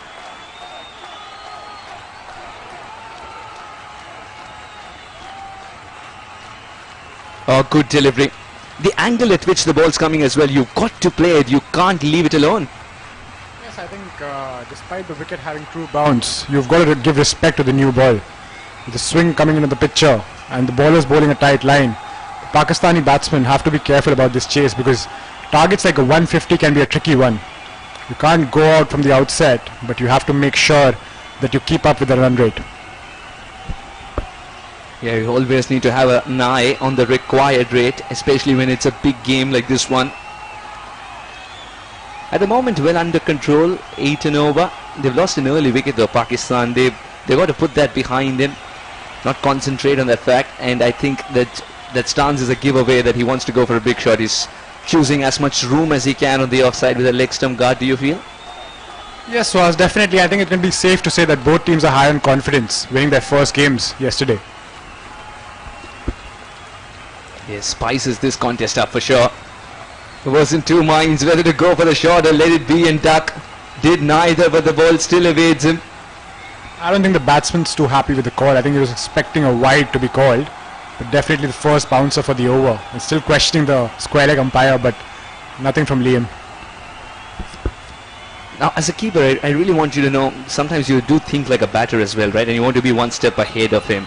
Now, when a bowler has bowled 3 good deliveries at a drivable length, someone's just back of a length, are you almost expecting a shorter delivery of the 4th one? That's a huge heave from the middle of the bat, and it's growing wings as it's flying away. Go explore the city of Kuwait. It's wonderful indeed. 6 all the way. Building on your question, Suhas, I think it's you just love the mind battle that goes on over here. You know, the batsmen are anticipating a short one, the bowlers trying to play mind games with the batsmen. So it's definitely something which is interesting to watch. And given the 4 overs that a bowler has in a T20, definitely looks for a lot of variations and not consistency in line and length. Yeah, consistency, that's a huge word indeed, isn't it? It sort of tells you the longevity of yours in this game. Oh, that's fantastic. Nawaf is providing pace, Khalid Butt is providing placement, the ball's flying on its own. 2 sixers back to back. Pakistan have provided a counter punch. I think the strategy by Khalid Butt seems to be a good one. He's not waiting for the last overs. I think he's made his intentions very clear. Just going out from the outset.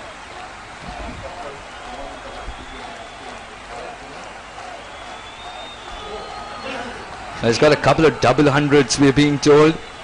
Always has a knack of playing a longer innings. Of course, in this format of the game, you've got to be up and running from the word go so that you can draw the pressure from the batter coming in next as well. You don't want to feel as a middle order batter that you're inheriting a scorecard that's reading a miserable story. You want that required rate to be down, and that is exactly when you thank the openers and the one that comes in at number 3.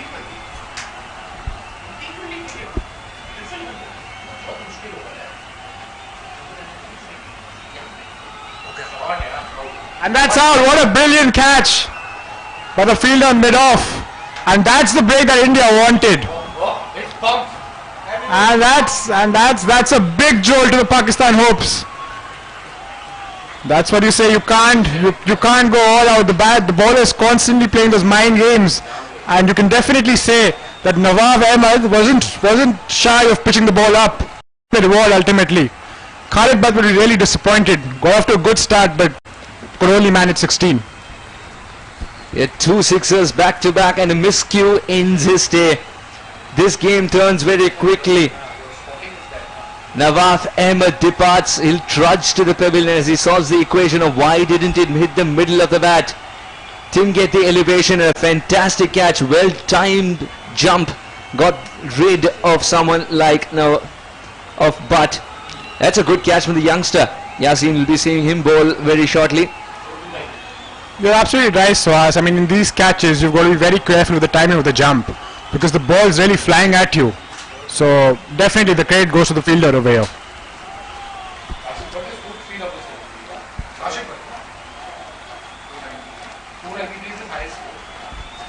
.293 was his highest score in this format of the game. Must be a bludgeoner of the ball. We're still surprised that there's some leather left on it after 2 sixes. And you know, we really got to thank our statistician, Mr. Manish Padi, who's been providing us all this valuable information from the back end. It's Vinod as well.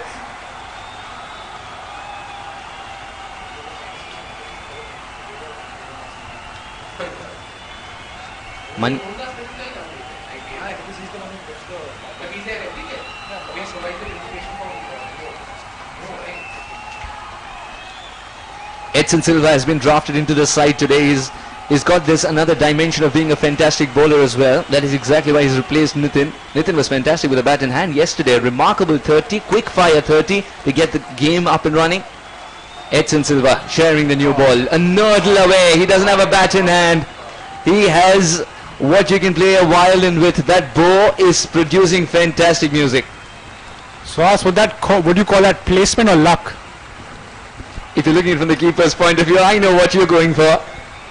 He's trusting the bounce, the captain. How much of it was deliberate, the replay would tell us the story. I genuinely felt he was deliberately opening the face of the bat to guide it there and utilize the pace of someone trying to find rhythm when he's running in first ball.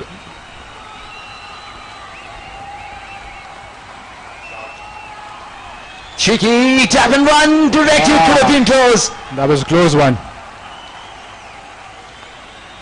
Would you believe it? And didn't try his best to get a couple of steps towards the stump as well. Understand he was racing against time, and he understood that really, really well. A quick release, you always got to love that when somebody gets a quick release and a dispatch in.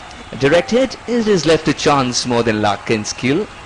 But I would definitely say that, you know, with the Pakistani batter getting a boundary in the previous ball and then looking for a single, that's a sensible way of going about, because the required run rate doesn't require you to go 10 runs and over.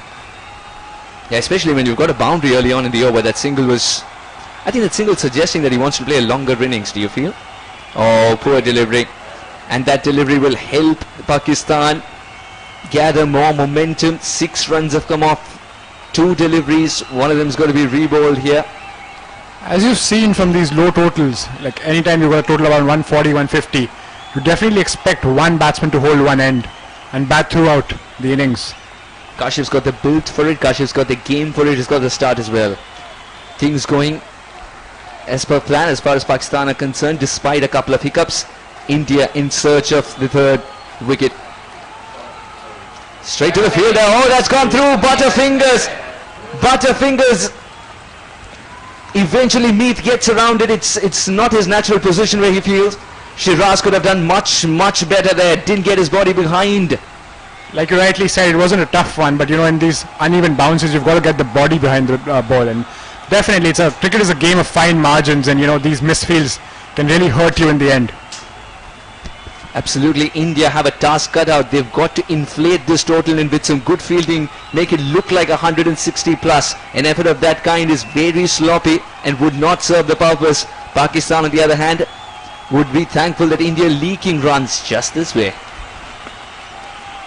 And with the time going on into the evening and the weather becoming more pleasant, it would be easier for the Pakistani batsmen as they settle in.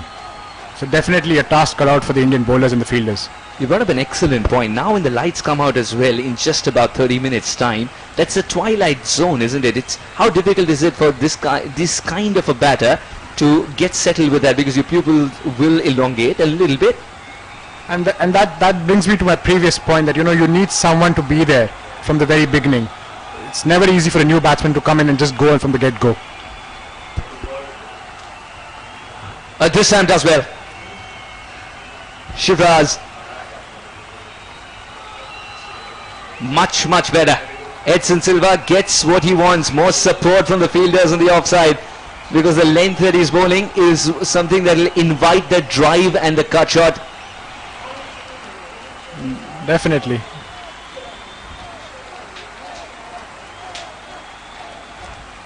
Definitely, you see the crowd in the background. You know what, it's been a while since I've seen a keeper being heckled.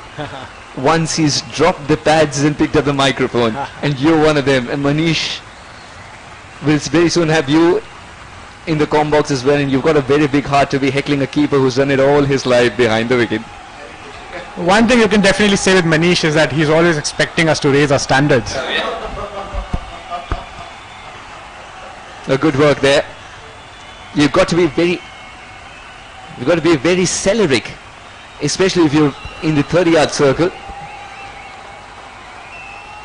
That's a good shot. Slightly late on it perhaps, and we'll have to settle with a single as well. The outfield's not his best friend at the moment.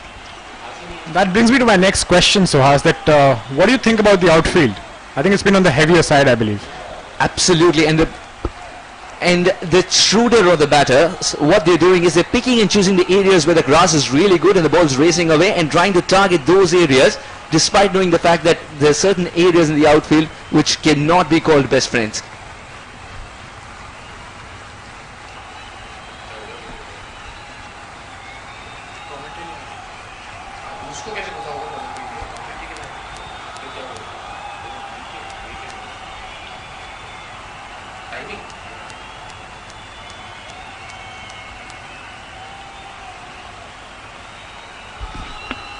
We would definitely like to thank our title sponsor, SkyExchange.net,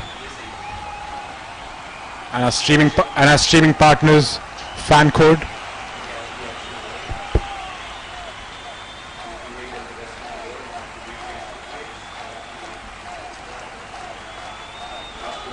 Spinner Yasin, he's been terrific, and he's just continuing from where he left off last night. It will be really interesting to see with the heat beating down on the wicket, would there be cracks opening up on the pitch, and how important would the spinners play a role? Yeah, interestingly, when we had a look at the wicket initially, the cracks hadn't opened up yet because it's a fresh surface as well. We're playing on the surface alongside yesterday. That's a good hit. It's written 2 over it. The fielder does get around it. So they'll take 1 for the shot, 1 for the throw. It's a good throw and pick up, but unfortunately off the target. The keeper in you is talking again. Yes, definitely. I think what's really important these days is that there's always been a debate whether to get the ball ahead of the wicket or behind the wicket. And MS Dhoni's been that one guy who's taught us that definitely getting the ball in front of the wicket has its own perks. That's also because the way you open those gloves, does that matter? With Dhoni, it's a very different kind of opening. I think it has a lot to do with anticipation and confidence as well. I think if you believe in your ability, that you can definitely pull off the next trick in the bag like Dhoni does, and he always surprises us with whatever he does with the no-look throw, or be it his stumpings or his glove work. It's just amazing how he brings up a new aspect to the sport. Yeah, terrific keeper and a fantastic skipper. Very good reader of the game. No, this was slightly quicker, deliberately bowled that way. Just get a feeling as the over has progressed, the batters are getting a little late on the shot. Are they trying to hit it a little harder than expected? Definitely, and like I said, the emphasis should definitely be on the singles as well. That's a good shot, placed in the gap, and that's a boundary. Yeah, the first poor delivery in the over gets the result that Pakistan 11 wanted it to get. Didn't try to hit it hard at all, concentrated only on timing and placement, and he's picked the gap to perfection there. I think that's what you call, playing the field. Definitely against the spin, but again, trusting his ability to clear the mid-wicket fielder and getting the result. That kid is overjoyed by the fact that a piece of leather is coming towards him. Unlike others who are trying to scamper for cover, he was going towards it. Tells you there's a cricketer in the making. The slower delivery, slightly outside off, still manages to get a healthy part of the bat. Will have to settle with a single. The second one would have been suicidal. Good work by the fielder as well. It's a very difficult position to field, also because it comes to you with a lot of torque. Absolutely, and like I said, the heavy outfield not really helping the Pakistani batters.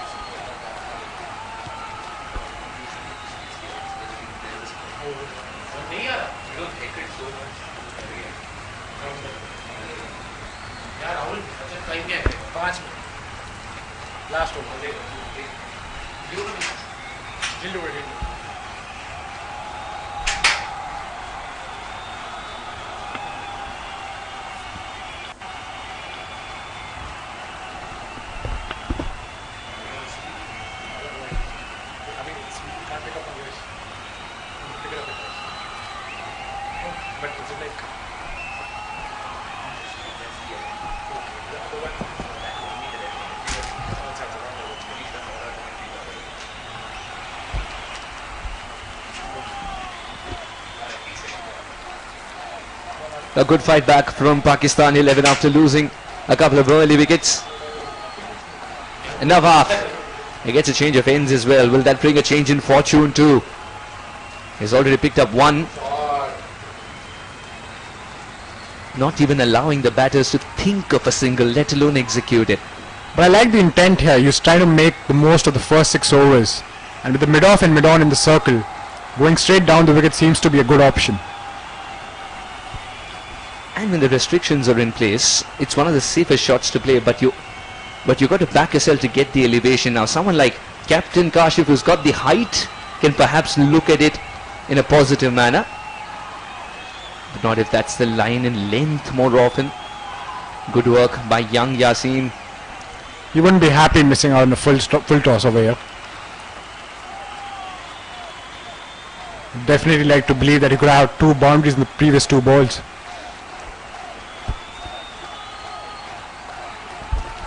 That's what raises the question now. What will be his tactic for this 3rd ball? 2 dot balls up front.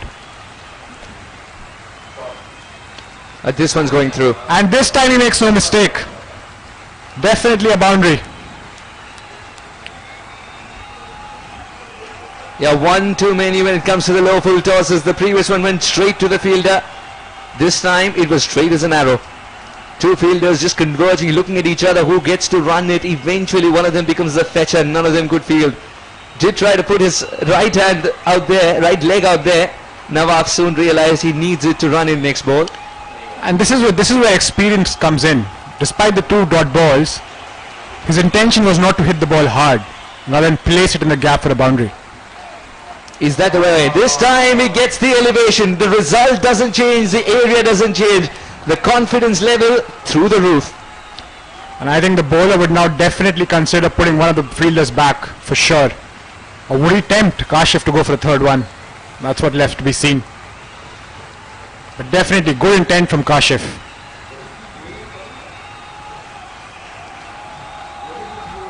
I think what Suhas requires from Kashif is playing a captain's innings today, and he's definitely showing us glimpses of that. Oh yes, and I think it'll be an innings that will set the tone nicely for the entire tournament. When you get an innings like this under your belt early on, as a captain performing, it permeates that energy throughout the squad.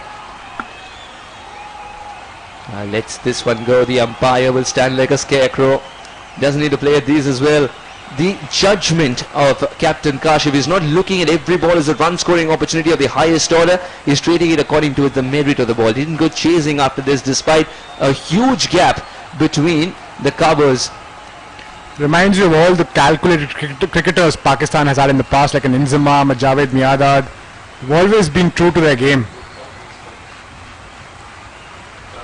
A slower delivery. One-handed pickup didn't come through, but a single would be completed. The crowd's also swelling. I think the word is out that Kashif's playing a good innings. India are playing Pakistan. There isn't a better place to be in if you're in Kuwait. And definitely, like I said, these legendary cricketers, they really valued their wicket.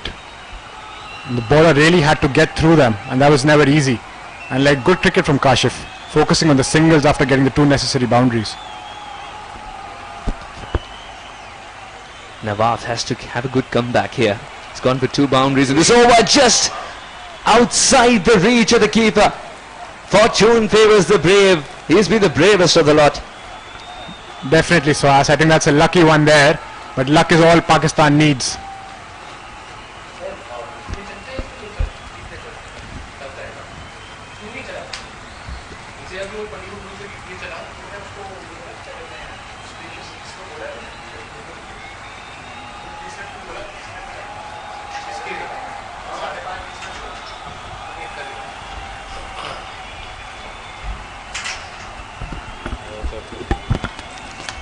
A diving keeper is a treat to watch, but only if he's able to get a hand to it.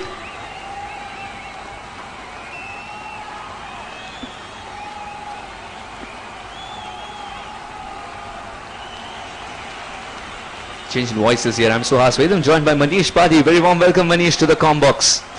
Good evening, Suhas. Yes, it's a pleasure being here at the Sulebia Cricket Ground, the beautiful city of Kuwait.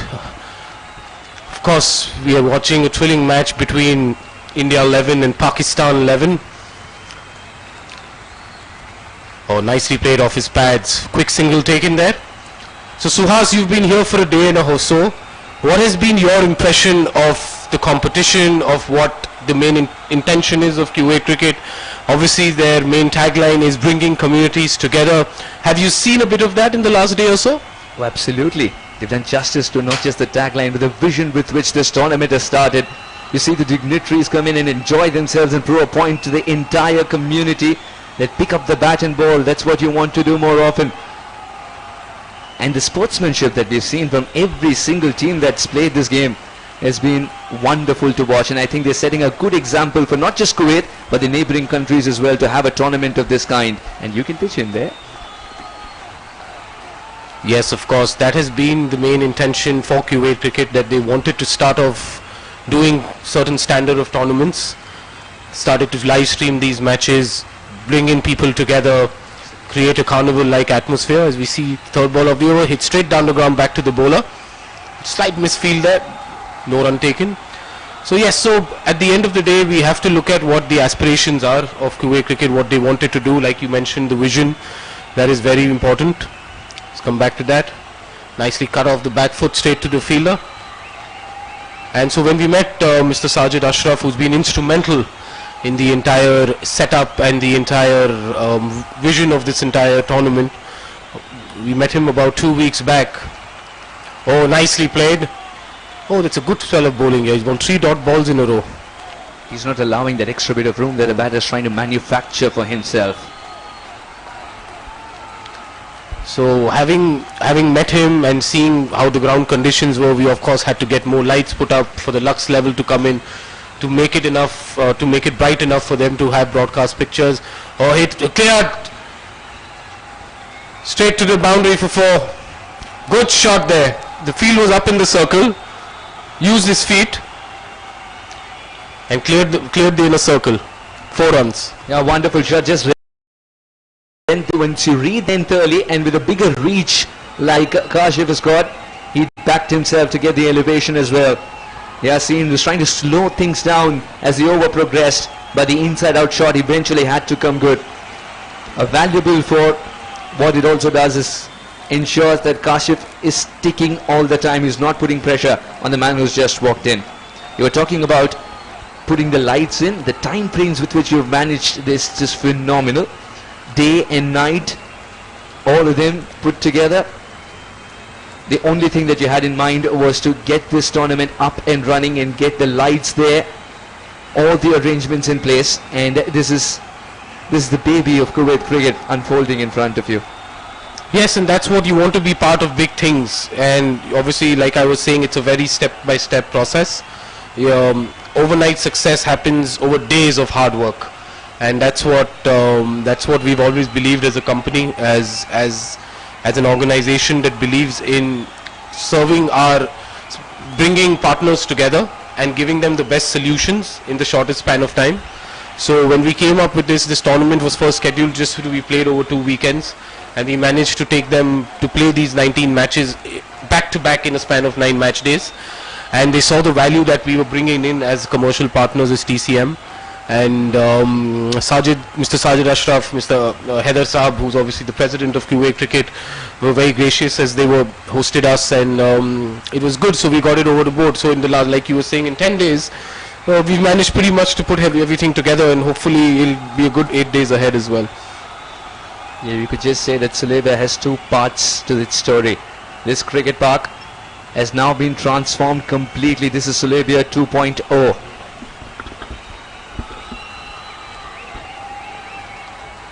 And finally, the quality of cricket that you're getting, the fact that it's getting broadcast and they're earning fans every minute is such a treat, isn't it? And Kashi is one of them who's earned a lot of fans with his 25-16. This could be taken. Commentators curse. Yes, it's gone. Kashif doesn't get the elevation. The first shot played in confusion brings his demise, and this is a huge wicket in the context of this game. Pakistan have lost their skipper.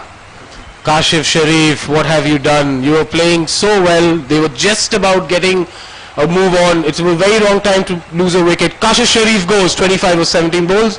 Pakistan 57 for 2.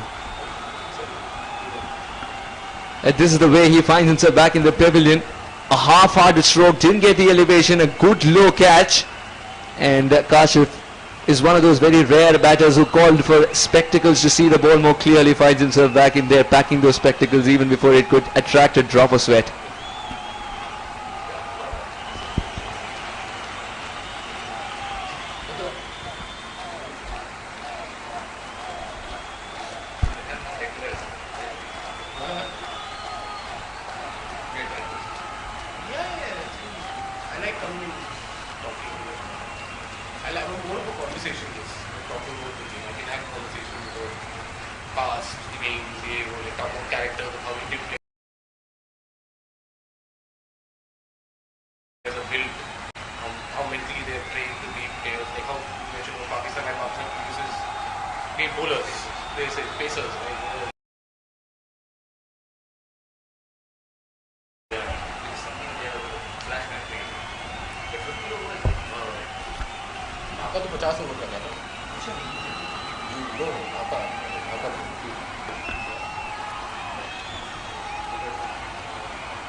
Gently tapped away for a single. He's not even trying for the second run. Just by the sheer pace at which the fielder is approaching Manish. Ali Zahir, the new man in, gets off the mark with his first delivery.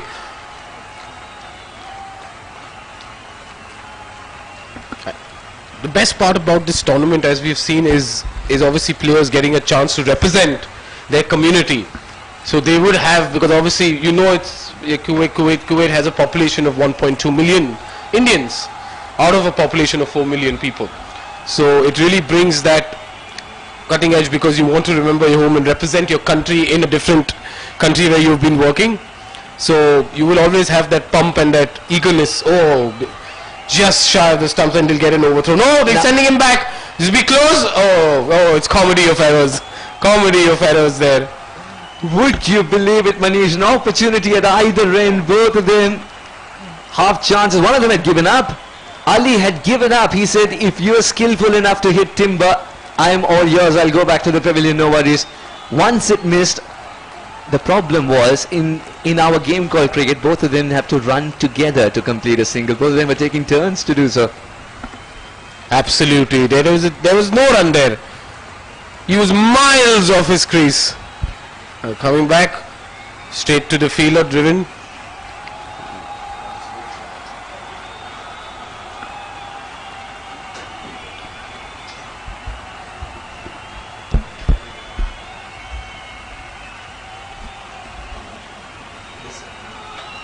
Oh, well, that's it. Well, straight to the fielder. This is the time, Manish. This is the time. India need to regroup and apply a pressure. As far as Pakistan is concerned, they are looking for that good partnership which will keep them afloat and not let the required rate climb up. 7 gone, 59 for 2.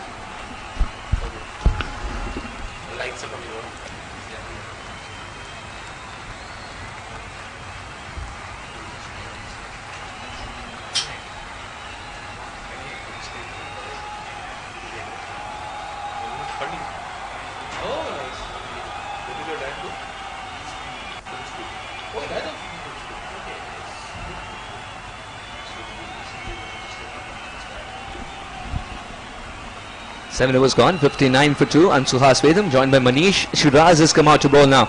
Shiraz is going to provide some spin.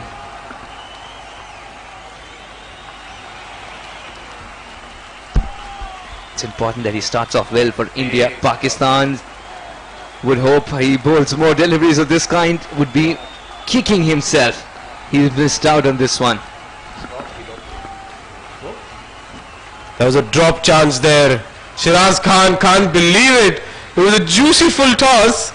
Amin went after the delivery, and that was a sitter. Manish, sometimes our game can be cruel, isn't it? The best of deliveries can't get you wickets. The worst of ones can give you an opportunity. The outside edges will go for 4 from the flush meat of the bat will go straight to the fielder. That's the beautiful game of cricket that we play. As we see the floodlights coming on at the Sulebia cricket ground.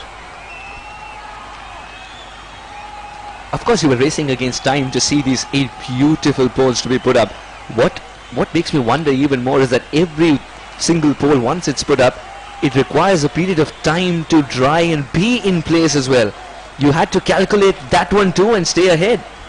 Yes, I would like to say, as we see no run of that delivery, that all credit has to go to Kuwait cricket.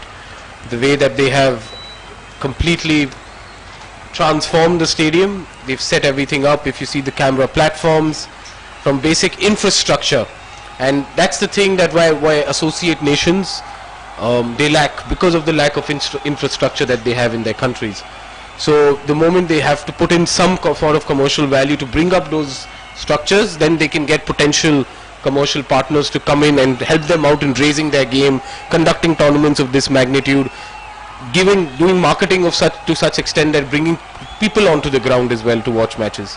So it's all a very systematic process that is followed, and I think Kuwait cricket has opened doors for other countries also to do that in these areas in the Gulf. Yeah, it's setting an example for the other countries as well, and the facilities are second to none, and I'm absolutely sure that it's only going to grow as we see more interest creep into people about this particular game. Indians, Pakistanis, Sri Lankans, many of them call Kuwait their home, and now they're giving it back some good cricket. Perfectly said, Suhas. Into the over, and a very tidy one despite that first loopy delivery.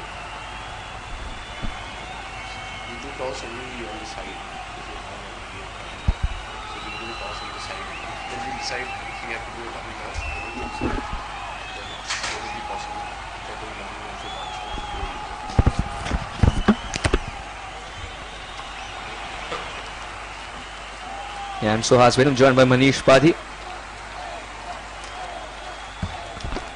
Yeah, this game this is the make or break moment as far as India are concerned. Pakistan have the depth in the batting to get to 155, and the class and the kind of form that the players are in, they would believe they can get there. The only way India can stay in the game is by picking up wickets at regular intervals and trying to make that 154 look like 170 with fantastic fielding effort. Driven straight down the ground to the fielder. Amin is going at a runner ball, needs to get a move on just to get the required run rate lower. Kinesi will then be able to make a game out of it.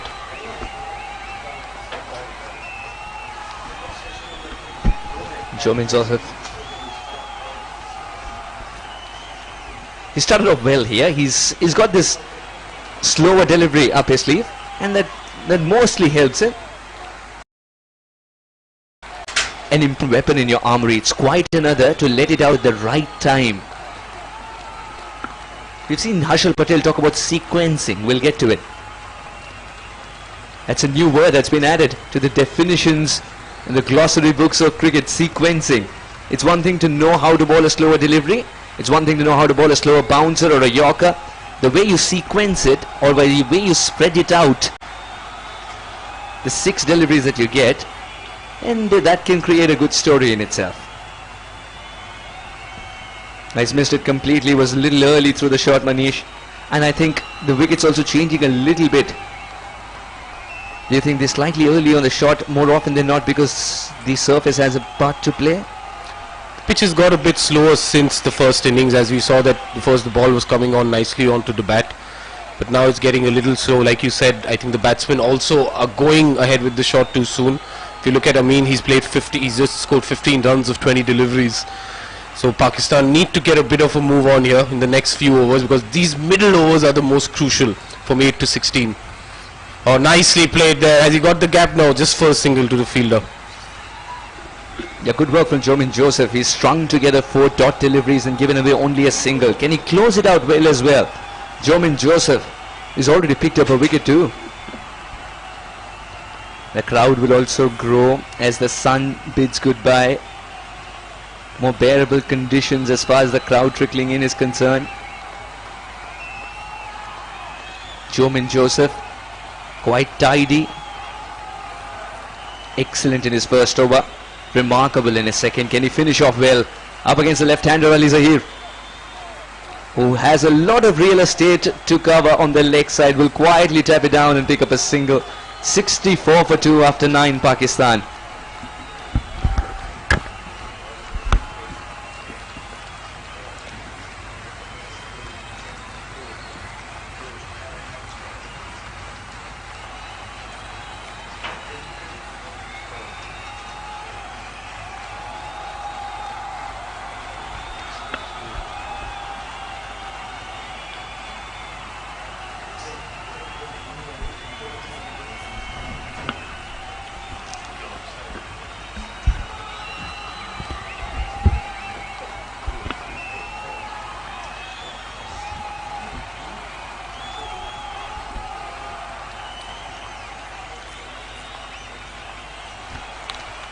He tried to play off his pads straight to the fielder.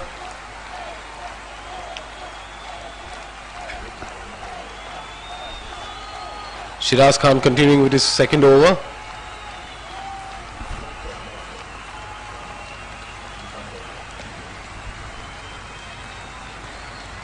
Shiraz, excellent delivery. He's got to utilize all his experience. He plays for the highest level, plays for his country Kuwait. He's got to utilize that experience. Played a fantastic part in providing Kuwait a victory in the ICC tournaments recently in Qatar. India has pulled it back in the last 2 overs. We saw Joseph giving only one run the previous over, 2 runs. He had to go for it there, straight to the field. I think they'll only pick up a single. Yes. Once again, that was short ball asking to be hit, but that shot coming in a little early. It's a 2-pace wicket now. They've got to adjust accordingly. They've got the capability to do so. Ali Zahir and Amin. Ali Zahir, more established batter, right? Suddenly 4 of 9. Amin, on the other hand, he's gotten off to a good start, 16 of 21 comparatively. So we'll get another single here. Shiraz Khan's done really well. This is what happens when you get 3 dot balls up front. You allow yourself to bowl that extra loopy delivery, just in case the batter wants to come after it. Yes, it's always a risk there once you don't get out. Once you don't get runs in the first few deliveries, you're always tempted to take a risk. That risk may come costly. Let's see what he does this delivery. Oh, that spun a bit. Well played off his pads for just a single. That's the end of 10 overs. Pakistan are 67 for 2. They need 88 of 10 overs.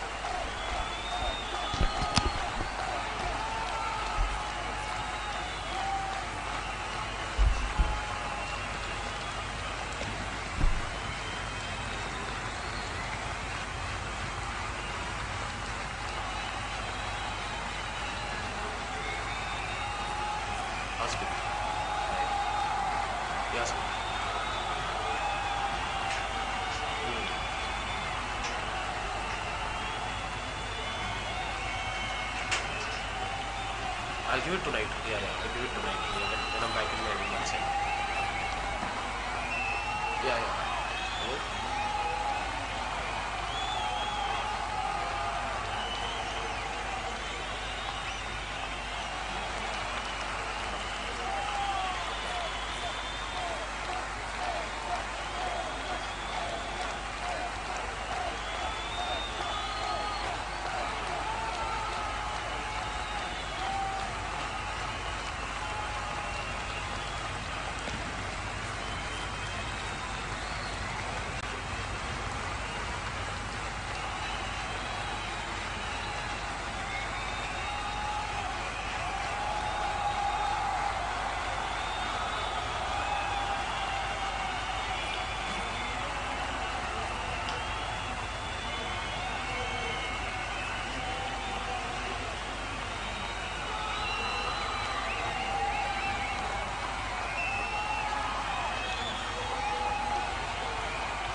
After the commentary was 10 overs gone, 67 for 2. Jomin Joseph has been excellent in his first 2 overs, but will start off giving away a boundary. It's a very good shot from Ali Zahir, just opening the face of the bat, and the width was already there to operate with. And Suhas with him, joined by Rahul Chaudhary in the com box. Very warm welcome, Rahul. You've been greeted with a boundary. Good evening, everyone. Thanks, Suhas. I think not a sensible line to bowl, given that the third man's in the circle. Expecting too much. The margin for error is very fine in these small grounds. But the wicket's getting slightly slower. That's definitely not the length that he should be targeting. Make the batter play when he comes outside his comfort zone. Make him lean into the shot, perhaps. That's an interesting. Yeah. Sorry, I'm sorry to interrupt you. There's an interesting change in the field with the third man within the circle, and they've got a deep backward point.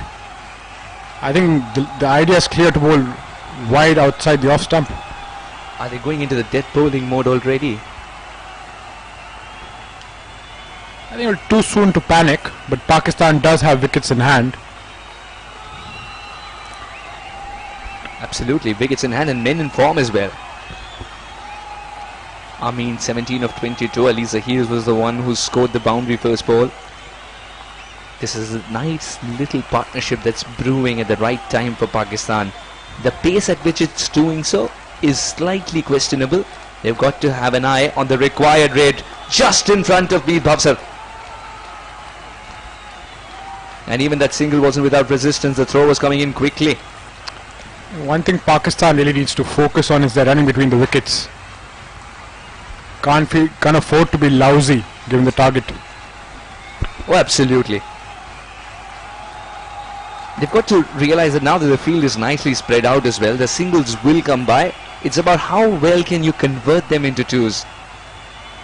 Just this way, leaning into the shot, picking up a single. Meet Bhavsar gets around it. He's been kept busy for a while in this over. That's exactly my point. Just strolling lightly for the first run. You've got to put pressure on the fielders to convert those ones into twos. Because as you can see, Jomin Joseph has definitely bowled a tight line. A brilliant economy for a T20 game. Yes, 7 runs in the first 4. Jomin Joseph, ever since he picked up the first wicket, has grown in confidence. One poor delivery and that was put away. That's the... Now that's the level of cricket that we're seeing over here. The margin of error that we were talking about is just shrinking as the game progresses because the batter is getting more settled.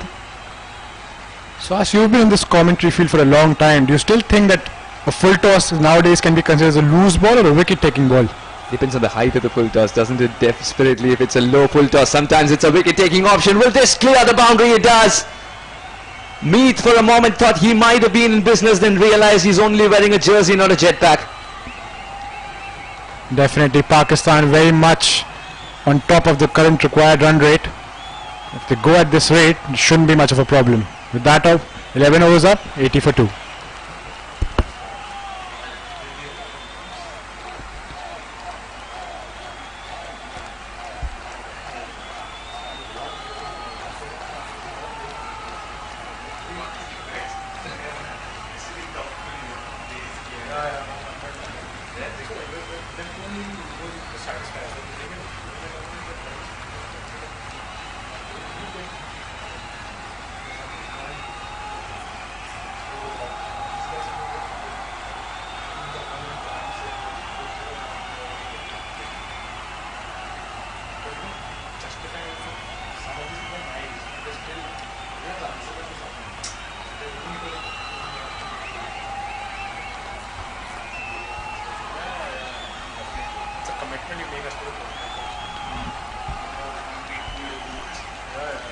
Yasin, he's been terrific with the ball in hand. He's been a good find. That's another thing that this tournament has done. It's given you so much talent at the higher level. As a scout, you would be rejoicing because now you have more options to choose from when it comes to picking the international side as well, and this could be another talent that can be groomed. I mean, definitely, given the fact that the games are going on live, gives an opportunity to the players to showcase their talent to a much more wider audience. That will pick up a single, and with the amount of franchise cricket as well that goes on around the world, you never know who's watching. Definitely, you have so many stories to pick up from the IPL, the PSL. Players, scouts are always on the lookout, and we might be seeing one of the future stars playing in one of these tournaments. You never know. I'm fairly sure we're seeing one in the making. Oh, good delivery. Saw that the batter was backing away, trying to create room. Decided to bowl the arm ball. And of course, this game's also played with a lot of camaraderie. When you have the gloves on, it's difficult to tie your own laces. As a bowler who perhaps might have not signed up for it while he was going back to his run-up, realizes he has an opportunity to help his fellow cricketer out. Straight back. Now that's another thing that we've seen with Yasin. He's bowling according to the field that's been given to him by the skipper. And obviously tight lines, keeping it strictly to the stumps. More like a you miss, I hit kind of a situation he's hoping for. Loopy or no? Not loopy. The ball hasn't left the 30-yard circle. Reminds me a bit of Mitch Santner, if I'm quickly gets through his overs, very confident about his line and lengths, and if definitely not a wicket taker, definitely a run container for sure. And if you get through the overs very quickly, Rahul, then you're a good friend of the captain.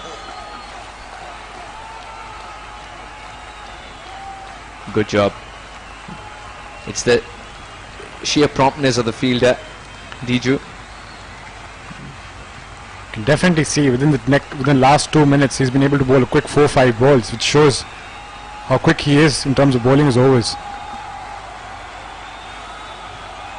We'll wait for the umpire. Yes, the arms eventually spread. Yasin was almost looking to go towards his fielding position. He's got to re-bowl this one. Can Amin utilize the extra delivery? We'll grant him a single and Amin will retain strike. So 3 runs of Yasin Patel's over, 2 of them off the bat, 1 extra, 12 gone, 83 for 2. I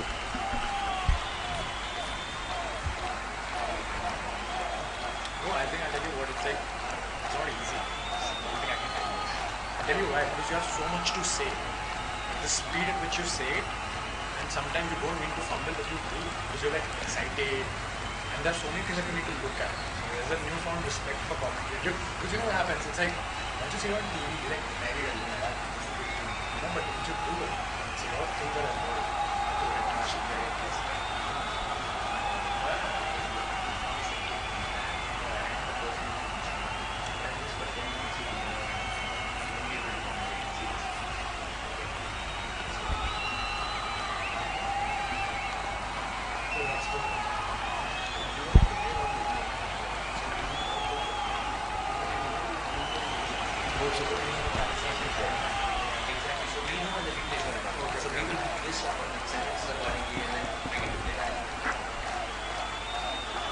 Only one of them wanted to run, and rightly so. Would have been suicidal to go for that single. Shiraz knows it. I think India have somewhat realized that spin might be key on this wicket now. No, absolutely. And ever slightly there to be hit. Will pick up a single.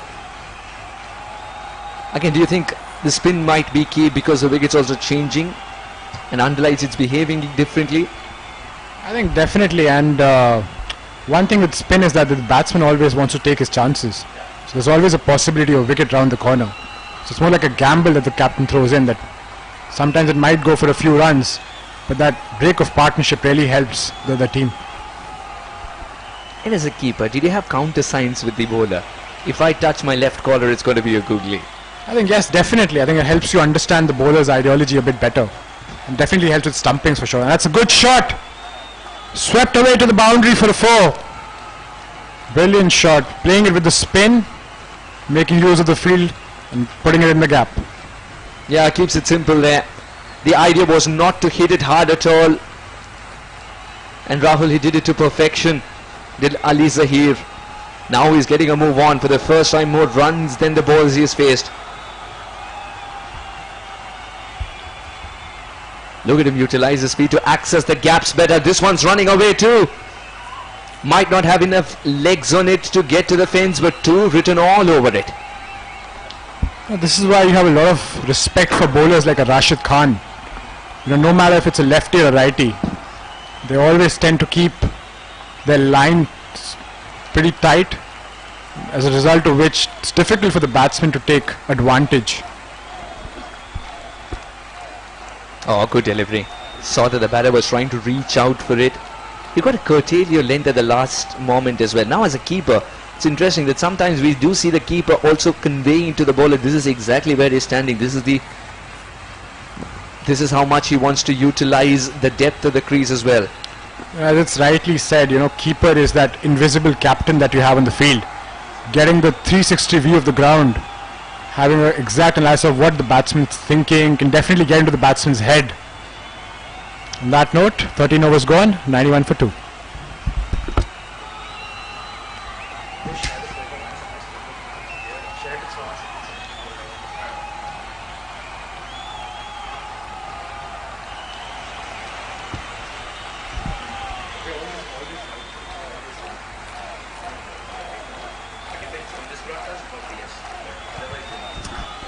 Look at the scorecard here.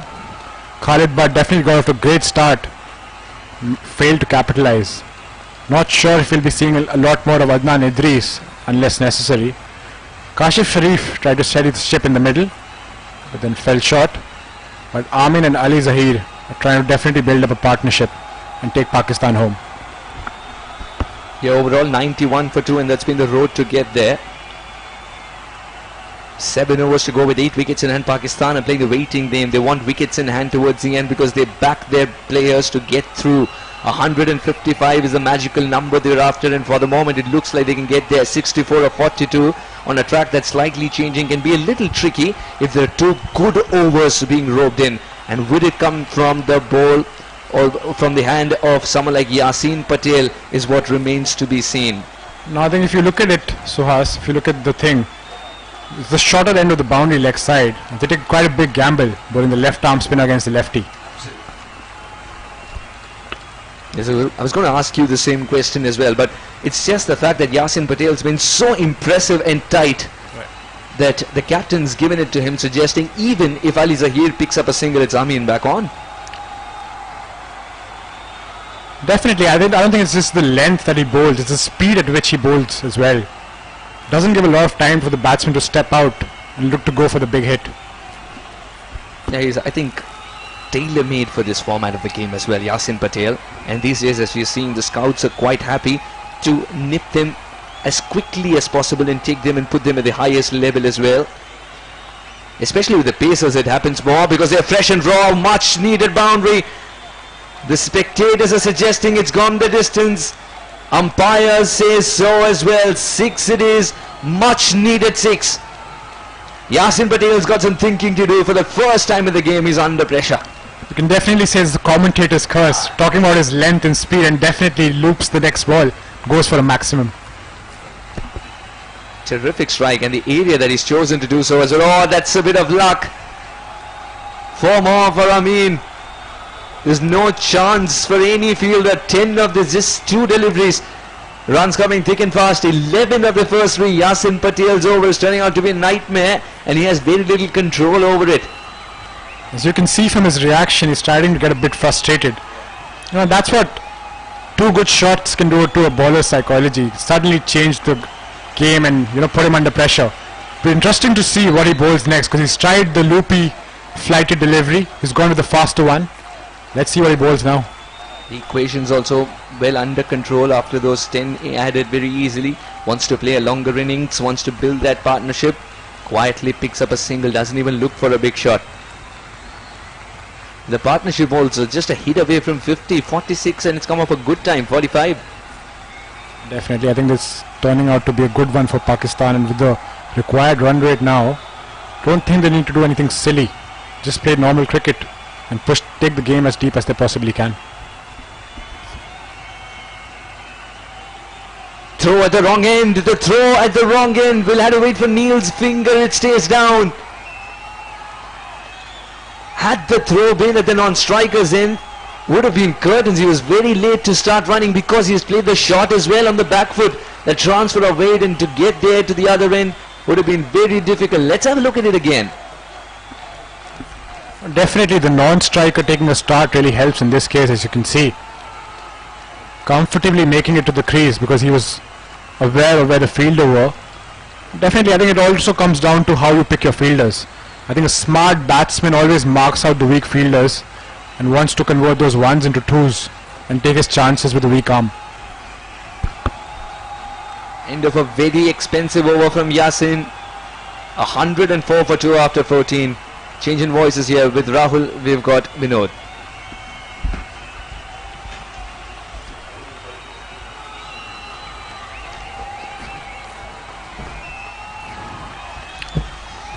Thank you, Suhas. Good evening, Rahul. Good evening, Vinod. So Vinod, what do you make of the current situation? Pakistan very much on board to a comfortable victory, but can India pull it off? Can they pull out the rabbit from the hat at the last moment? Absolutely, you're spot on. They are they've touched the first target of scoring 100 runs. That's a psychological boost that the team needs. Once the runs, they've scored the 100. Now it's only 54 or 50 odd runs to get In a T20, 50 runs in 6 or 7 overs or 5 overs, it doesn't matter. I think how Pakistan have played this really smartly is that they haven't panicked.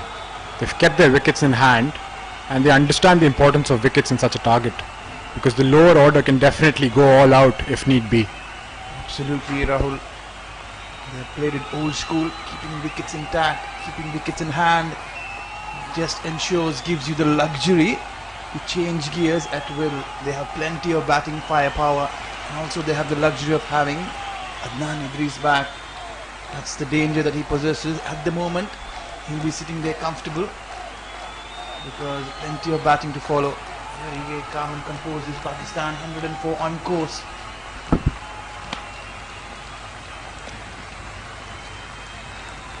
It's a good bouncer. A good bouncer against the run of play. I mean, we talk about Yorkers and slower balls, but what we definitely forget in a T20 game is the short ball can definitely catch the batsman by surprise, as it did with the Pakistani batsman.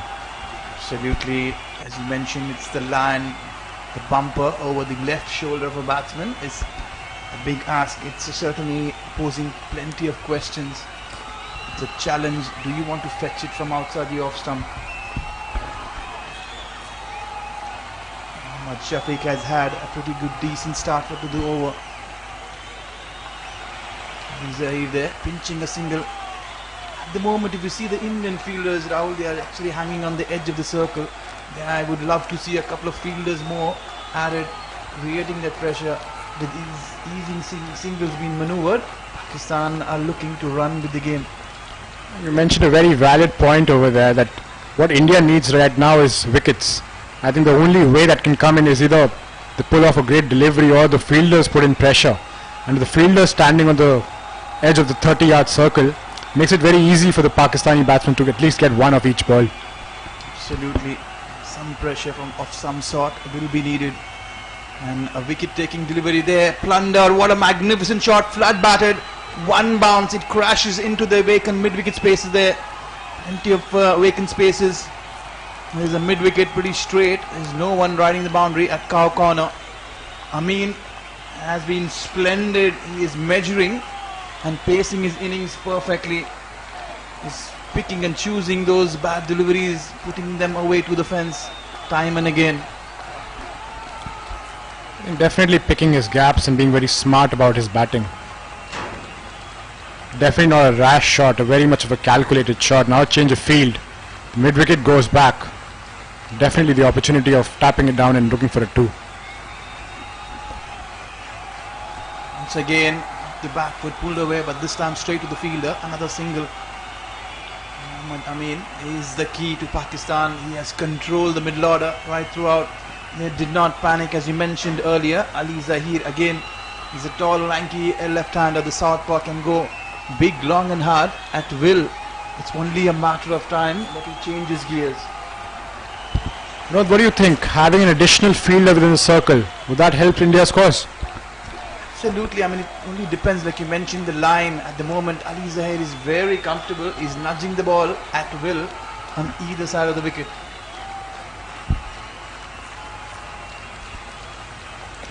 Definitely. I mean, this is a comfortable single every time they tap the ball anywhere within the 30-yard circle. So it's definitely not helping India's purposes anymore. Also, like you mentioned, where is the next wicket coming from? At the moment, with the medium pace, the ball is really coming onto the bat. The lights have turned on. So we'll have to wait and watch. Is the wicket going to be changing at any point? Another easy single. They have been playing this really smart. Plenty of singles in this over. The score has moved on to 112 for 2. 15 overs. We are entering the last phase of this innings. 5 more crucial overs.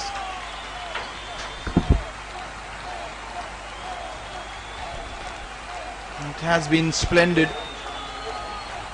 The run chase has been a great story there by Pakistan. They have outplayed the middle overs. And as I mentioned earlier, with the lights coming in and the temperatures becoming a bit better, makes it easier for the batters. Usman Ghani is running out of ideas. He's tried everything possible to get the next wicket. We'll have to wait and watch. Can they make something happen? The last over from Yasin was very expensive. They need 43 of 30 deliveries. Very, very comfortably sitting there, Pakistan. It's only a matter of couple of hits to the fence, and it will be the equation will be run a ball.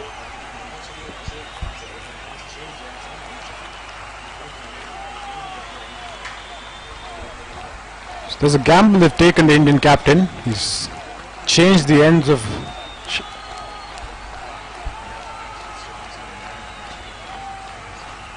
Shiraz Khan, definitely looking to provide a wicket to India.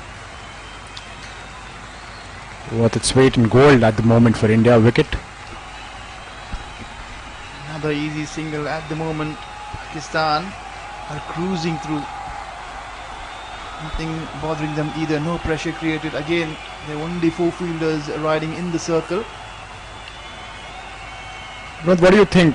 Have the Pakistani batsmen targeted their bowlers already, or will they go all out in the overs to come?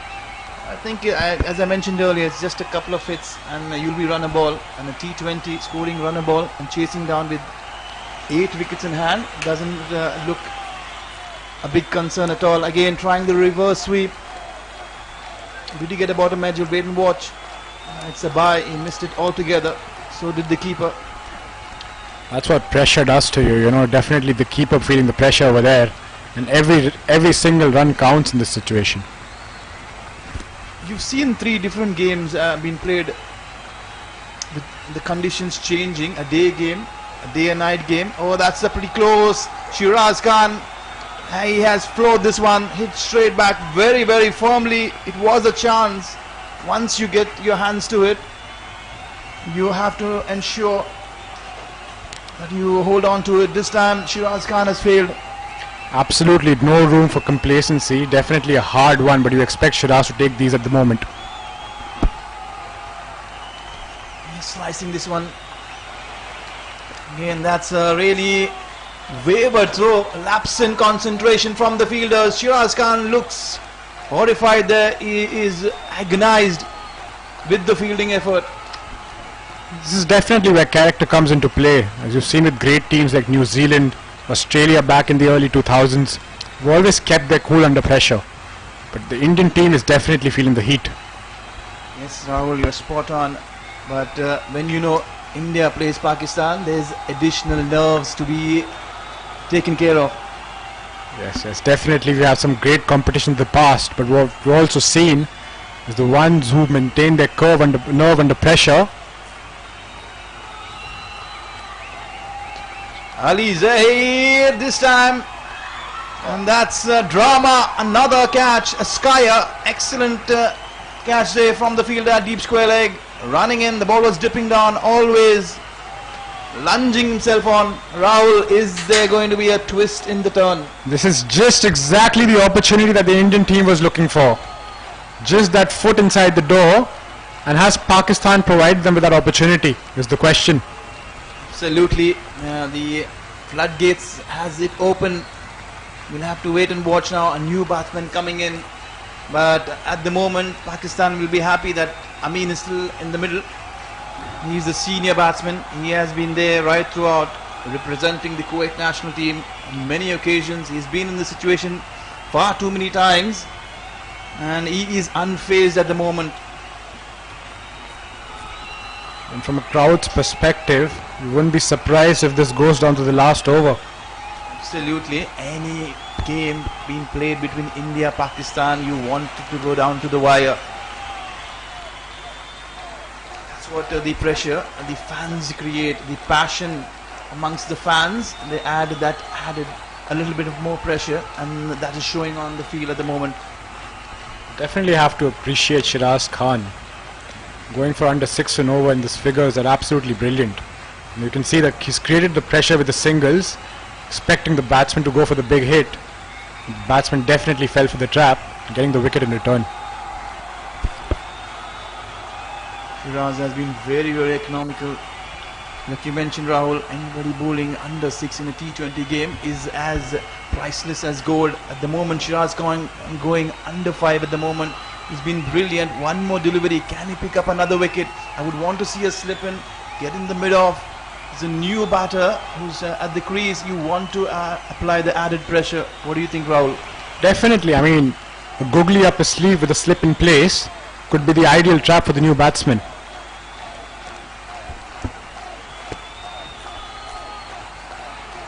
There is change in tactics, Rahul. Just to remind you, Shahrukh, the bowling all-rounder, is being sent in as a pinch hitter.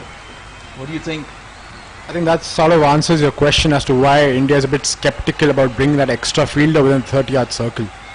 Because they have plenty of batting. We'll have to wait and watch. I beg your pardon, it's Bilal Tahir. The umpire just had a chat with the batsman running on the wicket. It's another sensitive thing with so many games happening in one day. Don't want the quality of the wicket to deteriorate for the further games. Absolutely, the match officials, the umpires have been splendid. They have had a great game. It's a pressure game, mind you. The umpires for this match are Neil and Khalid Shakil. They have been outstanding. As you can see, the fans having a good time, enjoying the weekend as it is in Kuwait, coming up in large numbers, and we can definitely expect these numbers to increase as we did last evening. Absolutely, plenty of smiling faces, and that's exactly what you see. You can see a lot of kids around, which is so very encouraging.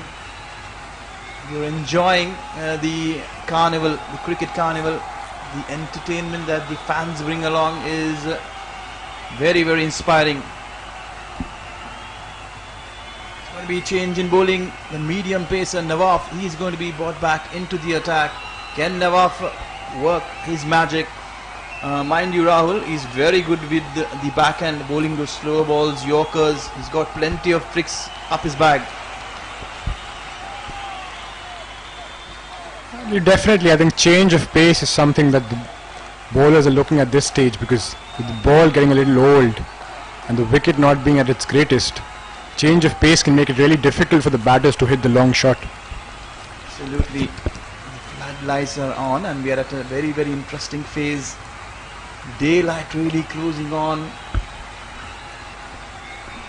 Definitely like to take this opportunity to thank the KCC for the excellent infrastructure that they provide for this tournament. I think they've done a fantastic job putting up the lights, maintaining the grounds, the entire work. It's been absolutely brilliant by Kuwait Cricket Club. Rightly so, Rahul, but we would also like to compliment the participation and the preparation that's gone behind this tournament. Of course, fan code, your team that has flown in from India, you have been spectacular. TCM, they have been unbelievable. The conditions have been challenging, but it has really unfazed you. You have been brilliant to put together this wonderful tournament. Definitely a first in Kuwait cricket's history. I think the word is onwards and upwards from here on now. Waf Ahmed is already, he's bowled a pretty quiet over, a couple of singles. 118 for 3, we are into the 17th over. Pakistan, they need 37 of 22 balls. Sending in Shahrukh, have they pressed the panic button? What do you think, Rahul? I think it's a gamble that will definitely, it proves to be seen whether it works out or not. But I think the reason behind sending in the lefty would be the change in lineup that makes it difficult for the bowler to adjust his line. And as we've seen on previous occasions, the bowlers can definitely have a hard time. The fielders need to constantly change their placements, which is never easy for them. So definitely a potential tactic from the Pakistan team. Absolutely, we'll have to wait and watch. Mind you, there's no fielders in the inner circle. On the onside, there's a single, maybe a couple. It has been played to the left or the right of any fielders. But the line is going to be important. Bilal Ahmed, wonderful shot there, but straight to the fielder. He's floated down. That is a big, big miss. Chance came and it's gone begging. The bowler would definitely feel hard done over here. He had the field placed, but the field unfortunately overran the ball. Yes, if you see the replays, it was hit pretty flat, but straight to the fielder. He got both his hands. He was in position. Is Nimesh Latif under pressure? That's what the game is all about, and especially if you're playing a game as big as this.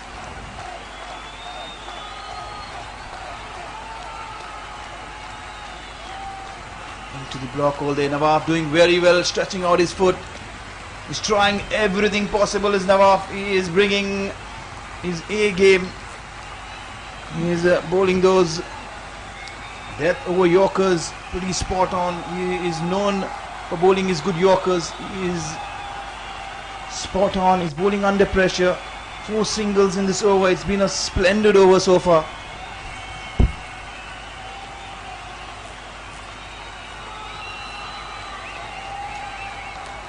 Oh, that's wayward. He'll have to go back and reload this one. That's exactly what you'd expect from a Nawaf Ahmed, not to get frustrated in these conditions, given the experience that he brings in. Would definitely would feel hard done by the dropped catch, but again, no room for complacency, but taking catches under the floodlights can be a stiff task.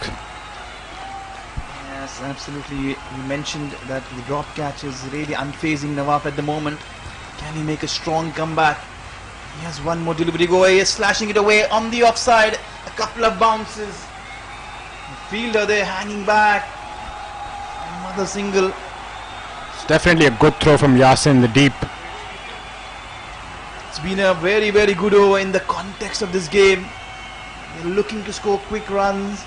And at the moment, they're finding it slightly more difficult. The fielder there overrunning the ball almost. It brings me back to the point that, a wicket can definitely change the momentum. And now as Pakistan was smoothly sailing towards victory, puts this match right back in the balance. That's entertainment. Surely the fans will be in for a treat with the scoring rate really getting higher and higher. We've seen the score charts. Khalid Butt, the opener, getting off to a flashy start. 16, he started off well. Adnan Idris, unfortunately, he had to track back because he was declared injured, hurt. Some cramps. Kashif Sharif, the captain, he started off pretty well. 25, I mean, he's still there at the crease. He'll be the man, the key for Pakistan. 48, if they want to cross the line. Bilal Tahir has joined him. He's batting on 2. Ali Zahir, he had accompanied, building a solid partnership. He perished playing a reckless shot. Just a question there, Vinod. What do you think if, in case of a fall of wicket, are they going to go back to Adnan Idris or they're going to look for Shah Rukh as the replacement? There are plenty of options. If you see, they have a big lineup. You have Usman Wahid, who's a very big hitter. You have Harun Shahid, who's a batting all-rounder. And like you said, we'll have to wait and watch. Is Adnan Idris fit to work back? Because you do not want a player who cannot run or coming here and ensuring that added pressure in case if it depends on who's going to get out. In case if Amin gets out, we never know, Adnan might come back. Like you rightly mentioned, running between the wickets is going to be very important in the next 3 overs as well. Obviously Pakistan will be looking for the big hits, but the 2s and 3s in this condition will be priceless. Absolutely. The game is still under control. Couple of hits and they will be there. Another medium pacer, Shafiq, will be coming back from the desert. And is Usman Ghani reading this game pretty well there? A short ball flicked away. Excellent shot. He's erred in line down the leg side. He's picked him very, very easily. He's bowling to a man who's in form, in control of this game. And with that shot, Amin brings up his half century. And a very, very well deserved half century under the conditions. Not the greatest of strike rates, but he's been that stronghold for Pakistan in the batting order. Absolutely. Amin has played a big part here. He has shown all his patience and experience. You can definitely see, not too overjoyed, still knows there's a task at hand that needs to be completed. There's a change in end from the bowling side. He's changed his side. He's gone around the wicket trying to change the angle. This time a couple of more easy runs on the offside, flared away. Runs are coming thick and fast as long as Amin is on the strike. Mind you, Bilal Tahir is a magnificent hitter. He can clear the ball at will. Is Usman Ghani reading this right, Rahul? What do you think? Just trying to understand the tactic from the bowler over here. Given the fact that he has the point and the short third man within the circle, It's a good option to go outside the off stump. It's flirting with danger. He's bowling wide outside the off stump, and with the third man inside, you would rather question the tactic at the moment, but nonetheless, he is keeping Amin at bay at the moment. They would love to see Amin standing at the non-striker as much as possible. But interesting to see what field they opt for the left-hander. 26 required of 15 deliveries, very much gettable, and he loves going on the offside. Is Bilal, you've seen it earlier. They have a very heavily guarded offside field. Everyone riding the boundary. They have an extra fielder on the offside. Wonderful shot. He's held his shape, but this time he finds the fielder and slightly acrobatic. I wonder, we'll have to go back and watch the replays. He almost caught it. Did he lob the ball while hitting the turf? It is Diju Xavier again. Another chance going begging.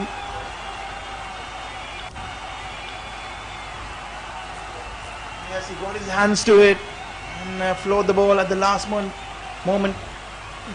This match doesn't go out according to plan for the India 11. They would definitely be reflecting on those half chances.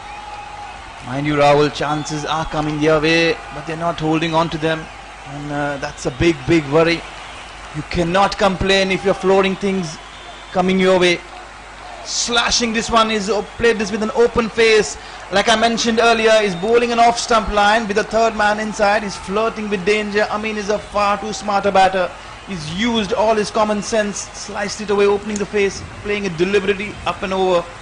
Yeah, just failing to understand the tactic over here. Given the angle, it's always going away from the right-hander, giving him ample time to free his arms. And with the third man inside the circle, it's a good bet to go for that slash. Now I think there's some miscommunication, because now the third man falls back, but the damage is already done. There's boundary been conceded. The catch gone down. Plenty of drama. A couple of boundaries in this over. Very expensive over from Mohammad Shafiq. Again on the offside, driven very handsomely all along the turf, wide of the fielder. Was it a chance again? We'll have to wait and watch. Did he make his ground? The throw was wavered. The bowler failed to collect the ball. Plenty of drama all around in this over, Rahul. Definitely, I think Pakistani batters are now pushing the fielders as well, understanding that getting these 19 runs in the next two overs is not going to be an easy task. But what's interesting to see is that the Indian captain, does he go with his experience or does he go with a newcomer? Because the second last over is usually very important in the mix of things in a T20 for sure. One tactic I would want to discuss, Rahul, pace on ball with the medium paces. It's making it much more easier. You've seen the spinners, they struggled earlier. Both the teams have struggled in the middle overs, but they're picking up things. The medium paces have been picked at the moment, especially Mohammad Shafiq has been very expensive. 4 overs 37. Definitely over. You've seen that it's been a couple of boundaries, a couple of runs there. So almost 14 runs been scored on this over. Very expensive one. As you rightly said about the change of pace and spin being brought into the attack, during the entire Pakistan innings we've seen a lot of boundaries going behind the wicket as well. So the Pakistani players have definitely at the moment Indians will stick to bowling with the pace option. Nawaf will be coming back, but Nawaf is a much more experienced bowler. He is more skillful than Mohammad Shafiq. They are banking on Nawaf. One wicket here will change the course of the game for sure. 12 balls, 19 runs, pretty much in control. And I'm sure Bilal will be going hard. You'll have to wait and watch. margin for error over here is very minute, given that shot third man and shot fine leg are in the circle. Would definitely won't want to stray from his line. Very valid point with the third man and the fine leg inside. It's only a matter of line. Ball slightly slower, picked away. The ball top edging, ball screaming through. As Rahul just now mentioned, the fine leg is inside. You're flirting with danger. Boundary conceded at a very crucial stage. 15 runs required. They're cruising, inching closer and closer, Rahul. Definitely living up to his reputation, Bilal Tahir. as you rightly mentioned, you're going to definitely hit the long ball. But again, going for placement more than timing and definitely getting the result. Nawaf Ahmed is looking under pressure. And read his facial expressions. I wonder what is going through his mind. Is he going to bowl a Yorker or a bumper?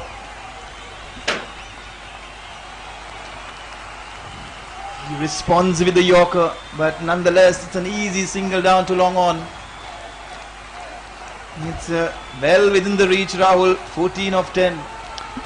As it has happened in the past with these half chances going down begging, it'll be interesting to see whether the Indian fielders can pull up their socks and definitely look to grab the half chances that come their way, because the Pakistan cricketers are definitely going to go for the long shots. Interestingly, it's going to be Amin. And Amin is surely not going to leave this till the last over. He'll look to crack it again, using the pace, slicing it away into the vacant spaces. The ball screaming away. What a slide there for Meet. We'll have to wait and watch. While fielding, he dropped his catch. Did the ball touch the cap? What do you think? How many runs in the last over is something that India would feel confident defending? Well, we still have 3 more deliveries to go. You never know. Both these batsmen, I'm sure, with the experience, they would want to finish this as quickly as possible. They're not thinking about the last over. Definitely. As is evident from their tactics and the hard hitting, it's very interesting to see what the next delivery is going to be like. There you go, and the wicket has just come at the right time. Amin has perished. The first false shot that he's played in this innings is both the downfall, the timber disturbed there. Rahul, This is what India-Pakistan does to you. Every time we feel that Pakistan's got this match, India keeps fighting, keeps coming back, keeps getting that crucial wicket at that crucial time. And then again, here we are, a new batsman coming in. It's never going to be easy. But then again, the excitement of an India-Pakistan match always lives up to his expectations. in the context of this match, Rahul, how important do you think Amin has played his part? I would have definitely loved to see his side home, but I think he's definitely put them in a very, very strong position. And I would still like to believe this is Pakistan's game to lose. Very, very rightly and wisely said, Rahul. It is Pakistan's game to lose, but watch out, Adnan Idris is in the middle. And the danger still lures. The clouds will be looking down because Adnan Idris loves going thick, high and fast. He has been splendid throughout the season. At the moment he's struggling. Let us see how fit is he. Definitely, like you mentioned, is he in that frame where he can convert those ones to twos? I would like to believe, given his injury, would definitely be looking for the big hit. Absolutely, he'll not take the second option. He will look to go long and hard. He knows this game is just a couple of hits away. I'm sure the Indian fielders would be aware of this injury.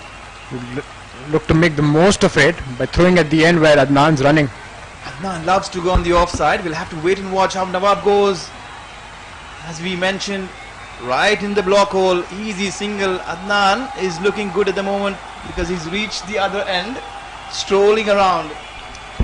I think the one aspect that we've not considered of his yet is, but is a very high possibility, is the match being tied.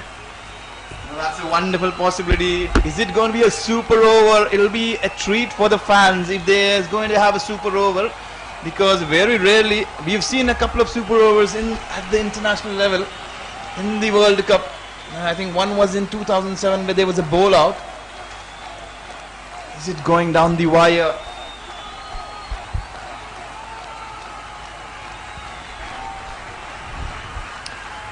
Alright then, we're definitely on to the last over, and I think a great job by Nawab Ahmed keeping Pakistan down to only 8 runs in the 6 balls that he bowled, and plus picking up the key wicket of Adnan. I see a big bright smile on Rahul's face with the dot ball. He's smiling his way through. He's believing that this match is really turned on his head. India in with a great chance. 11 runs of 6 deliveries. The last over. We will have to wait and watch who is going to bowl the last over. Definitely a lot depends on Bilal Tahir now. given the boundary that he was able to pull off in the previous over. But it will be interesting to see that who does India entrust with the last over. They have to keep it out of the range of Adnan. He will look to go only one way, that is tonk the ball up and over. Mind you, he's actually batting from the end where he's going to be choosing the longer boundary towards mid-wicket and long on, because they're playing on the first strip. So this is again advantage India at the moment.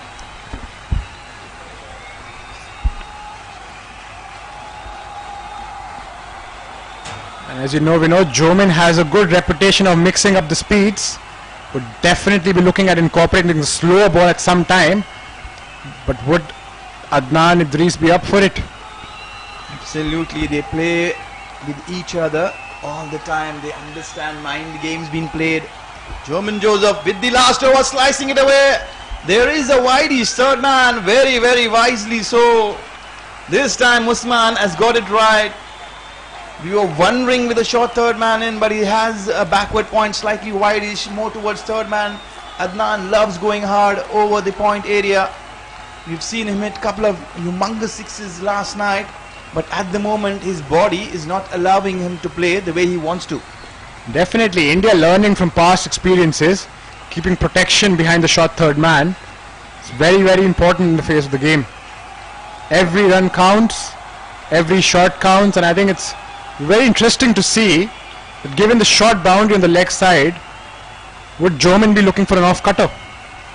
I have a question for you, Rahul. Has Pakistan missed a trick by sending in Adnan? I think they definitely have. It comes down to running between the wickets. Not sure how agile he is at this point of time, but definitely they entrust their top two batsmen, Adnan being one of them.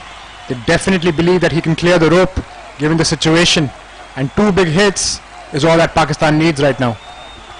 They have taken a big risk, trusting Adnan's big hitting ability, and they have sent him into bat. And the Indian fielders are very much sure, because the pressure will not tell on the outfield, because they know they're not going to take the second run. This time slightly wayward, is it? It's not, it's not, it's definitely not. That is great bowling by Jomin, bringing in all the experience, knowing that the deep backward point is there for protection, and strange thinking by Bilal, not going for it, expecting the wide, but definitely missing out on that one. Exactly, again the tactics are slightly risky, because there is a short third man in place. He's flared this one. He loves going out on the offside. He has split the gap, but mind you, couple of easy runs. Adnan has made sure that these couple of runs have been taken. But you've got to say, brilliant fielding in the outfield. Not just as he dived to stop the four, but the throw back in was super quick. The Indians are definitely lifting the game in these last overs, not just in terms of their bowling, but their fielding as well. Jomin Joseph, he's been brought in for this game especially, and he is showing and justifying his place, because he's bowling one of the most crucial overs in this tournament. What this reminds me, and you will be laughing hearing this. Are we going to have a Javed Miandad and Chetan Sharma moment over here? One required of 6. Would you love to have it? Of course, as a cricket fan, anything that brings a smile and excitement, we would love to have anything possible. But at the moment, I would really wonder, I would love to see a third man behind. Crucial ball in the context of the game. Only a single, only a misfield, but I think only a single. And now, Jomin has brought it down to 1 ball, 7 runs. A brilliant performance by Jomin. Rahul was pleading for a Javed Miandad finish. Adnan is there at the crease. Anything is possible. If it is in the arc, it is surely going to go, and have to go over the park if they want to tie this game. And if this happens, believe me, Rahul, it will be something that you were really pleading for. That is a super over. The fans are ecstatic. Definitely. I mean, I don't know if the commentator's curse is going to work this time or not, but definitely looking at the possibility of a super over. But another thing that his Indian teammates would be expecting from him would be not to bowl a no ball or concede an extra. Made a very valid point. You do not want to bowl an extra illegal delivery that will give the luxury for the batter to come back in this game. You just have to go there and bowl a legitimate delivery. The crowd are literally on their feet at the Sulebea Cricket Stadium. The lights are out. 1 ball, 7 runs.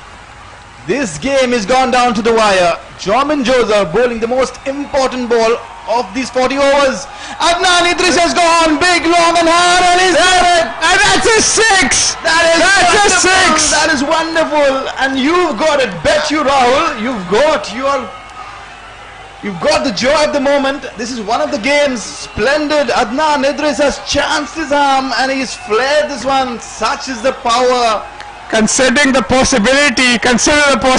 What are the chances? Look at the scenes. Look at the joy. Look at the players, the team, the management, the fans, the kids, the flags flying around. Pakistan have made a match out of this. It doesn't get better. In India-Pakistan. Look at him. Adnan clearing his arms and comfortably clearing the boundary as well. That is why he was sent in. The experienced lad, making the most of his experience, and you don't need to run if you can hit the ball out of the ground. Absolutely. I mean, there was drama, there was suspense, and Adnan has cleared all of it. We are into a super over, extended game on our hands. This is something that everybody wanted, and we've got it. Especially you, Rahul. You've been speaking about the possibility of having a tie over here. It has been splendid. The scenes are splendid. I think what's important right now is for the security to secure the players. A lot of fans on the field right now, as you can imagine, the intensity of the emotions involved in our India-Pakistan game, but definitely has lived up to the expectation. I'm sure, Rahul, you've got all your money worth coming in the box today. You have watched and really enjoyed an absolute spectacle here. It's been great.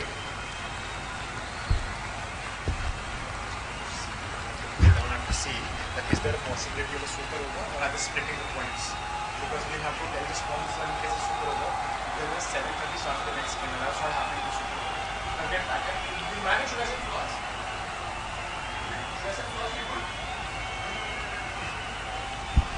We'll have to wait and watch. Is there a confirmation for a super over? We'll have to wait and watch.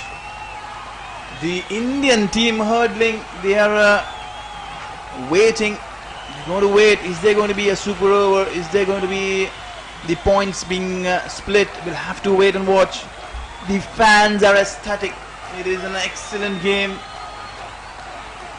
Adnan Idris is the man of the moment, spurring things around. He has been absolutely splendid.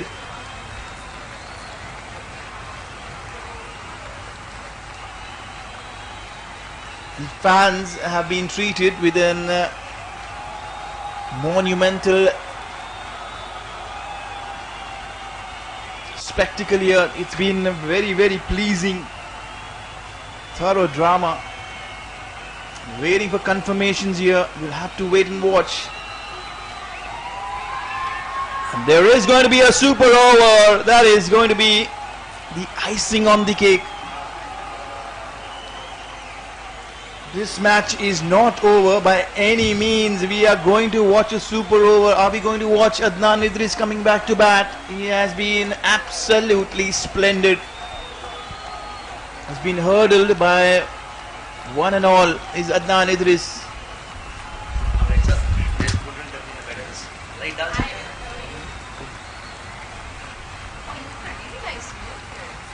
It's been very, very good right throughout. The super over has been confirmed at the moment. We will be having a view. What a treat, what a game it has been right throughout. It's gone down to the wire. We are going to get confirmations.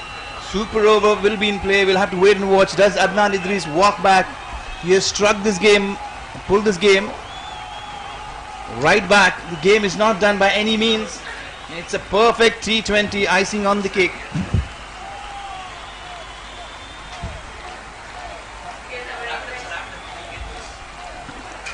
We will be back in a few moments with the super over, with a confirmation of who's going to bowl and bat. We're going to be waiting quick and thick and fast. It's been a treat.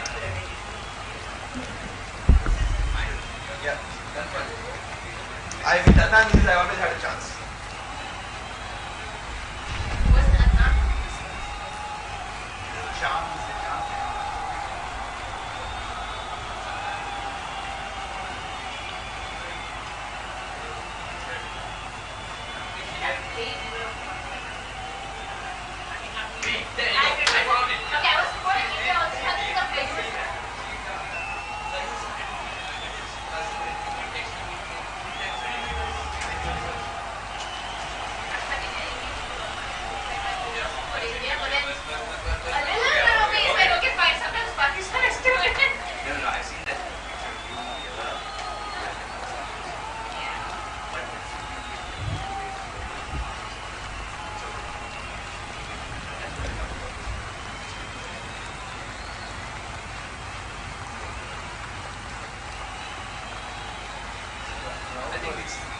Thank you, ma'am. All right, let's go. Welcome back. We've been joined by Suhas. Added drama, super over. Something every fan dreams about. All along the way, Suhas. What do you think? Very good evening to everyone watching and all those who dared to turn their mobile phones off from wherever you're watching. You've got to turn it on now. It's the super over. India versus Pakistan, and it goes down to the super over. It can't get bigger than this. Adnan was terrific. Comes back, hits that huge six when it matters the most. Keeps the game alive. It's going to be one-way traffic now. He's got the license, 6 deliveries. He's going to go as hard as possible, and the bowlers will be surely under pressure. It's anyone's game from here on, Suhas. Yeah, anyone's game indeed. You can't really say who has the momentum as well. Ideally with that 6 you might say Pakistan would feel the adrenaline rush even more. Usman Ghani wins the toss, chooses to bat first, decides to defend the total, soon realizes he'll be chasing one to win this game if he has to. Unbelievable. Adnan Idris for Pakistan 11. The star of the moment. He's the one who's got this game to this level. And it's going to be Nawaf with the ball in hand. Nawaf has plenty of questions. Wonder whether it's the end that he's choosing to bowl.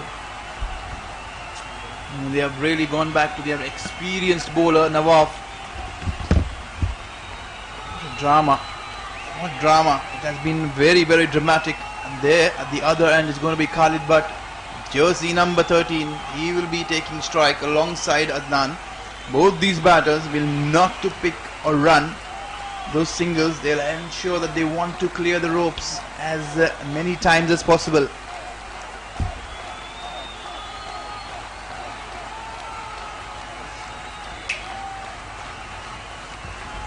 Nawaf standing, marking his run up.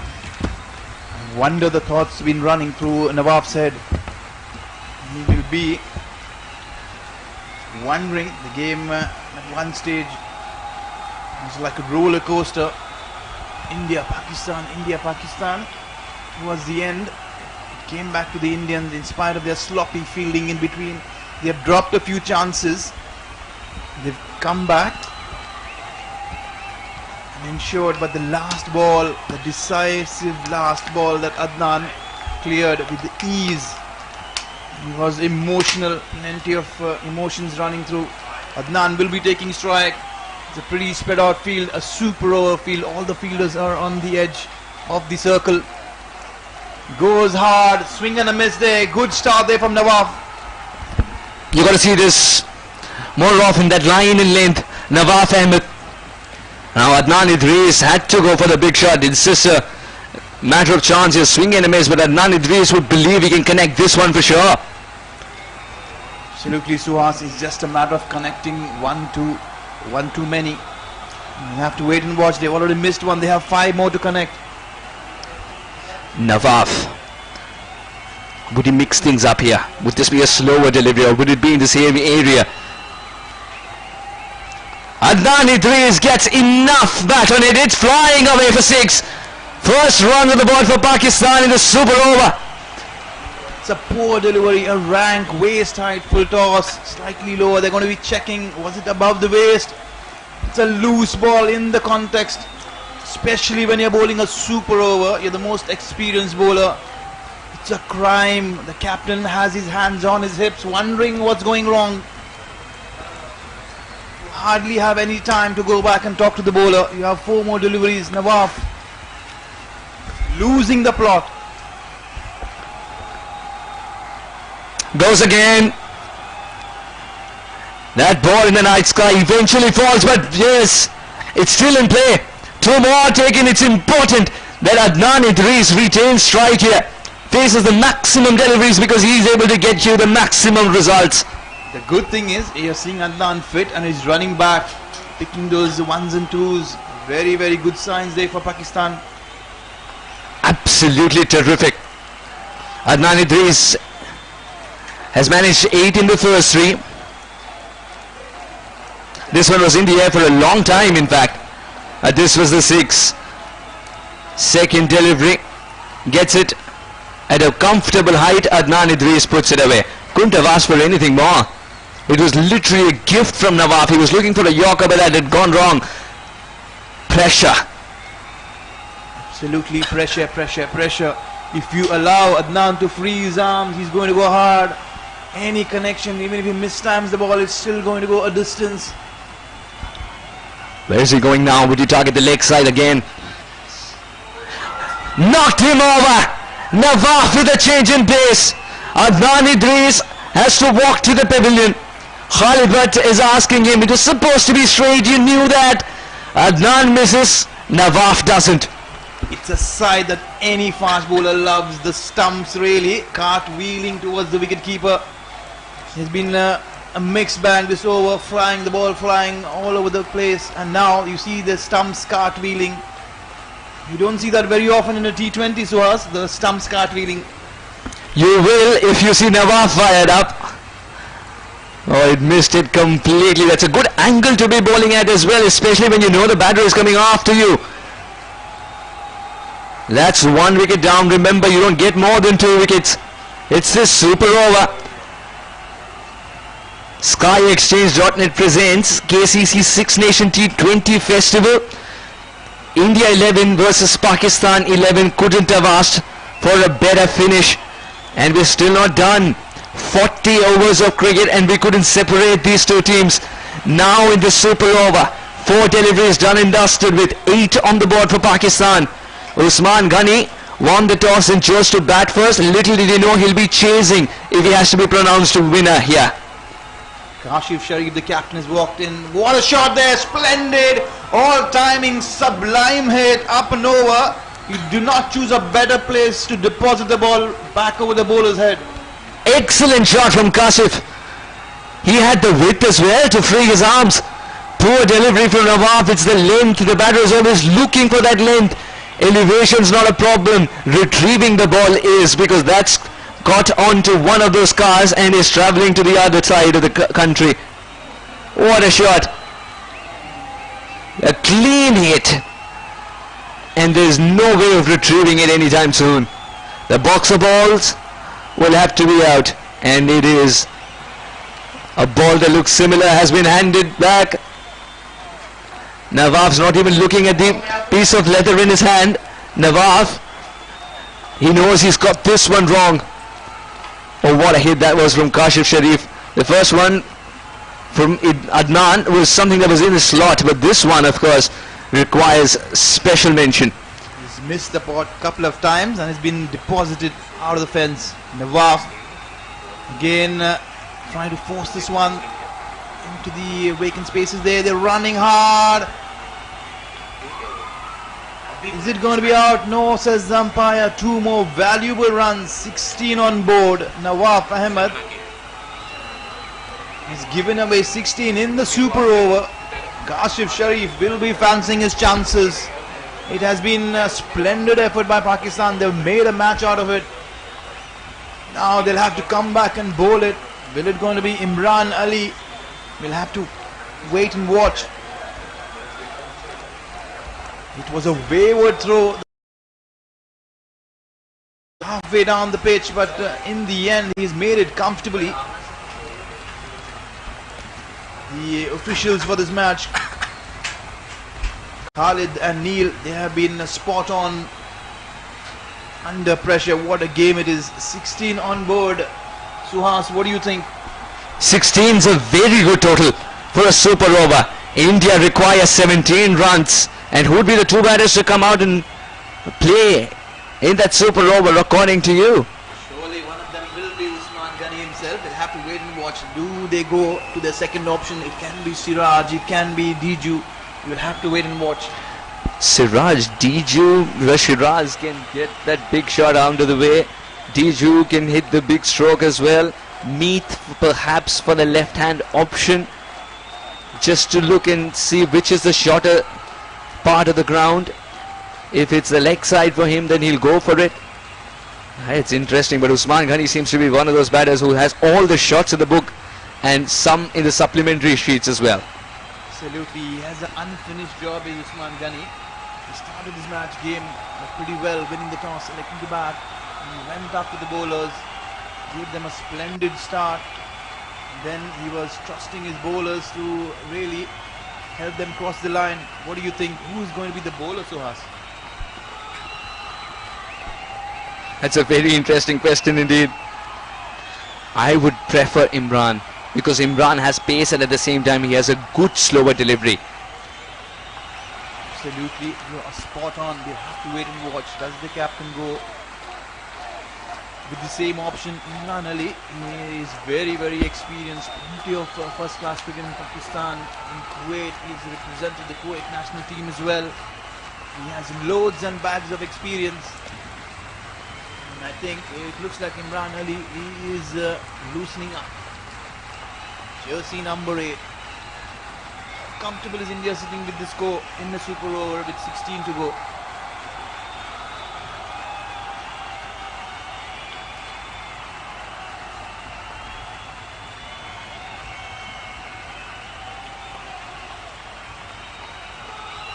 Pakistan will be smiling at the moment, put on an excellent effort in the super over. Courtesy Adnan Idris, who's brought them right back in this game. But Kashif has been very good as well. He scored 8 in the super over alongside the humongous 6 that Adnan hit towards deep square leg. Need a couple of big hits. We'll have to wait and watch. The options are plenty.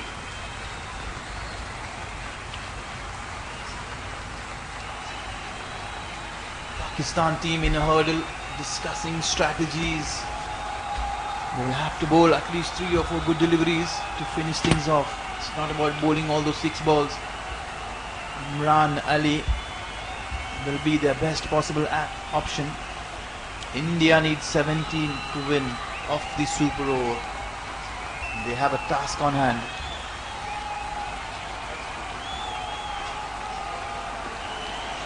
Seventeen's not going to be an easy total to chase. Imran Ali would have learned something from the mistakes that Nawaf committed as well. Obviously, Suhas, there's only one option for the batsman is to go downtown, to go long using the long handle. There's no option left anyways. So it's going to be only the matter of what length he bowls and the lines. More than lines, the length more important is what I feel. 17. India would be hoping for a boundary ball first up. Absolutely, that would be the dream start that they would be expecting. And I'm surely expecting Usman to be taking strike. They will be heavily relying on Usman. The skipper himself is very, very capable of taking them across the line. Yeah, just for the mystery factor as well, because he's a man who's got at least 2 shots to every ball. One conventional, one not so much, but that is a kind of play that is practiced for a long time. That's his nature now. Outwalk the 2 batters. One who is rock solid under pressure. One who is extremely calm and composed. The youthful exuberance of Meet and the experience of Usman Ghani. Alright then. They've gone with the opening pair that regularly stays for India 11. Now they've got to act as finishers. Like you mentioned, Suhas, great observation. They've gone unchanged with their opening pair. They're not flirting around. They do not want to change the opening combination. They got the best 2 batters out there, and that's the best way to go about it. They have a deep fine leg in place. They have a short third man in place. Like you mentioned, Usman Ghani, he has 2 shots to every ball. That's how he plays. That's the skill and caliber. But he is up against a very, very experienced Imran Ali, who is pretty much aware of who he's bowling to. And it's going to be Usman Ghani to face as well. They're going unchanged here. In fact, it almost feels like it's a reset. Everyone's been reset here. The whole game's been rewind. Absolutely. Imran with a ball in hand. Usman Ghani to face. Meet at the non-striker's end. Just with one difference, this reset has happened. 17 is the magical number. India 11 are after, and the captain has to face the first. Here is Imran steaming in. 17 required. Swing doesn't get any elevation. Picks up a single. Meet on strike. 16 of 5. The countdown has begun. The crowd is loving it. It's a very, very good start there. Excellent options there. He's worked out his bowling strategies. In his mind is Imran Ali, because only he knows what he's going to do. 5 more deliveries, plenty of options, but now he'll be bowling to a left-hander, and that's going to be a challenge. The left-hander and right-handers have to wait and watch. Meet have to go from ball number 1. The third man is walking in, and no fielders behind square on the offside. There's a deep long on straightish mid-wicket. Fine leg in place. Is he going to bowl a bumper? We'll have to wait and watch. We're playing under lights. Conditions have changed, Suhas. It was a day game. It's been converted into a night game. What does Meet Bhavsar do? He wants to be cheeky. Imran wants to be simple. The stumps are strewn apart. India have lost their first wicket. Meet Bhavsar was looking for the gap behind the wicket. Little did he know, he's been dropped off his stumps. India lose their first with just 1 on the board. Imran Ali gets it right when it matters the most. Strange thought process from Meet, because they had a fine leg in place. Was he going up and over, or was that a question? Looking back, only to see the death rattle. Was expecting the shot perhaps from Usman, who's the strongest suit, of course. It's his strongest suit. Meet going for that shot first ball against Imran, who gets it right as well. Now the tactical part is that Usman Ghani is stranded at the non-strikers end. 1 more wicket and the game is over. India under immense pressure. Meet departs without troubling the scorers. 1 for 1.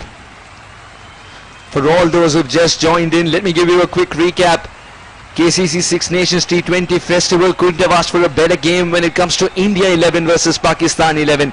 India 11 winning the toss, choosing to bat first. Pakistan 11 chasing the target of 155. Almost there, but couldn't do so. They finished at 154. Scores the level. We're into the super overs. Pakistan scores 16. Now India are struggling at 1 for 1. They can't afford to lose another wicket, but they have to go for the big shot if they want 17 runs at the end of 4 more balls.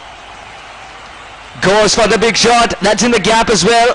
He's got to look for the second run. Doesn't take the second.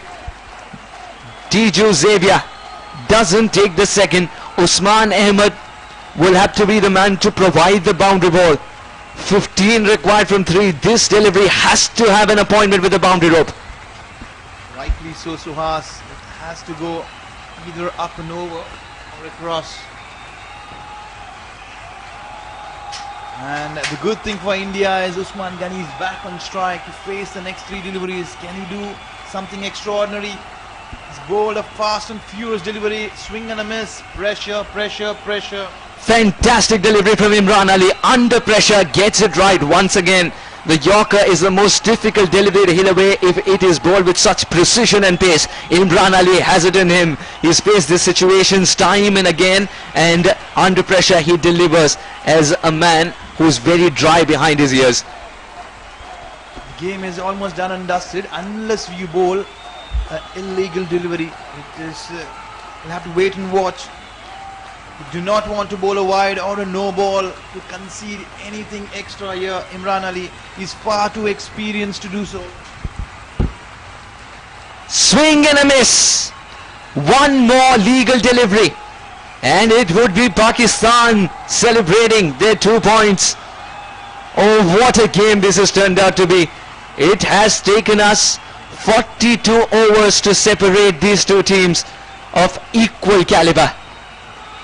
Imran Ali take a bow. Under pressure, getting the Yorkers right. Not a single miscue, and that's been the difference between these 2 sides. Imran Ali didn't have the best day in the office, by the way, but come the big game and the big moment, the captain believed in him and he has delivered above and beyond the call of duty. 1 ball left. India 3 for 1.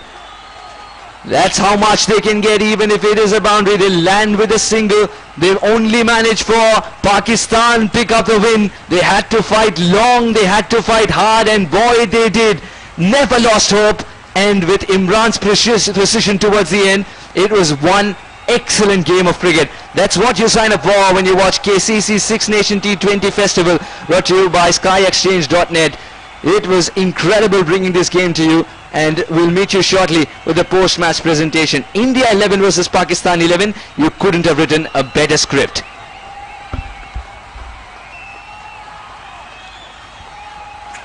Okay, bye guys.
Deepak sir.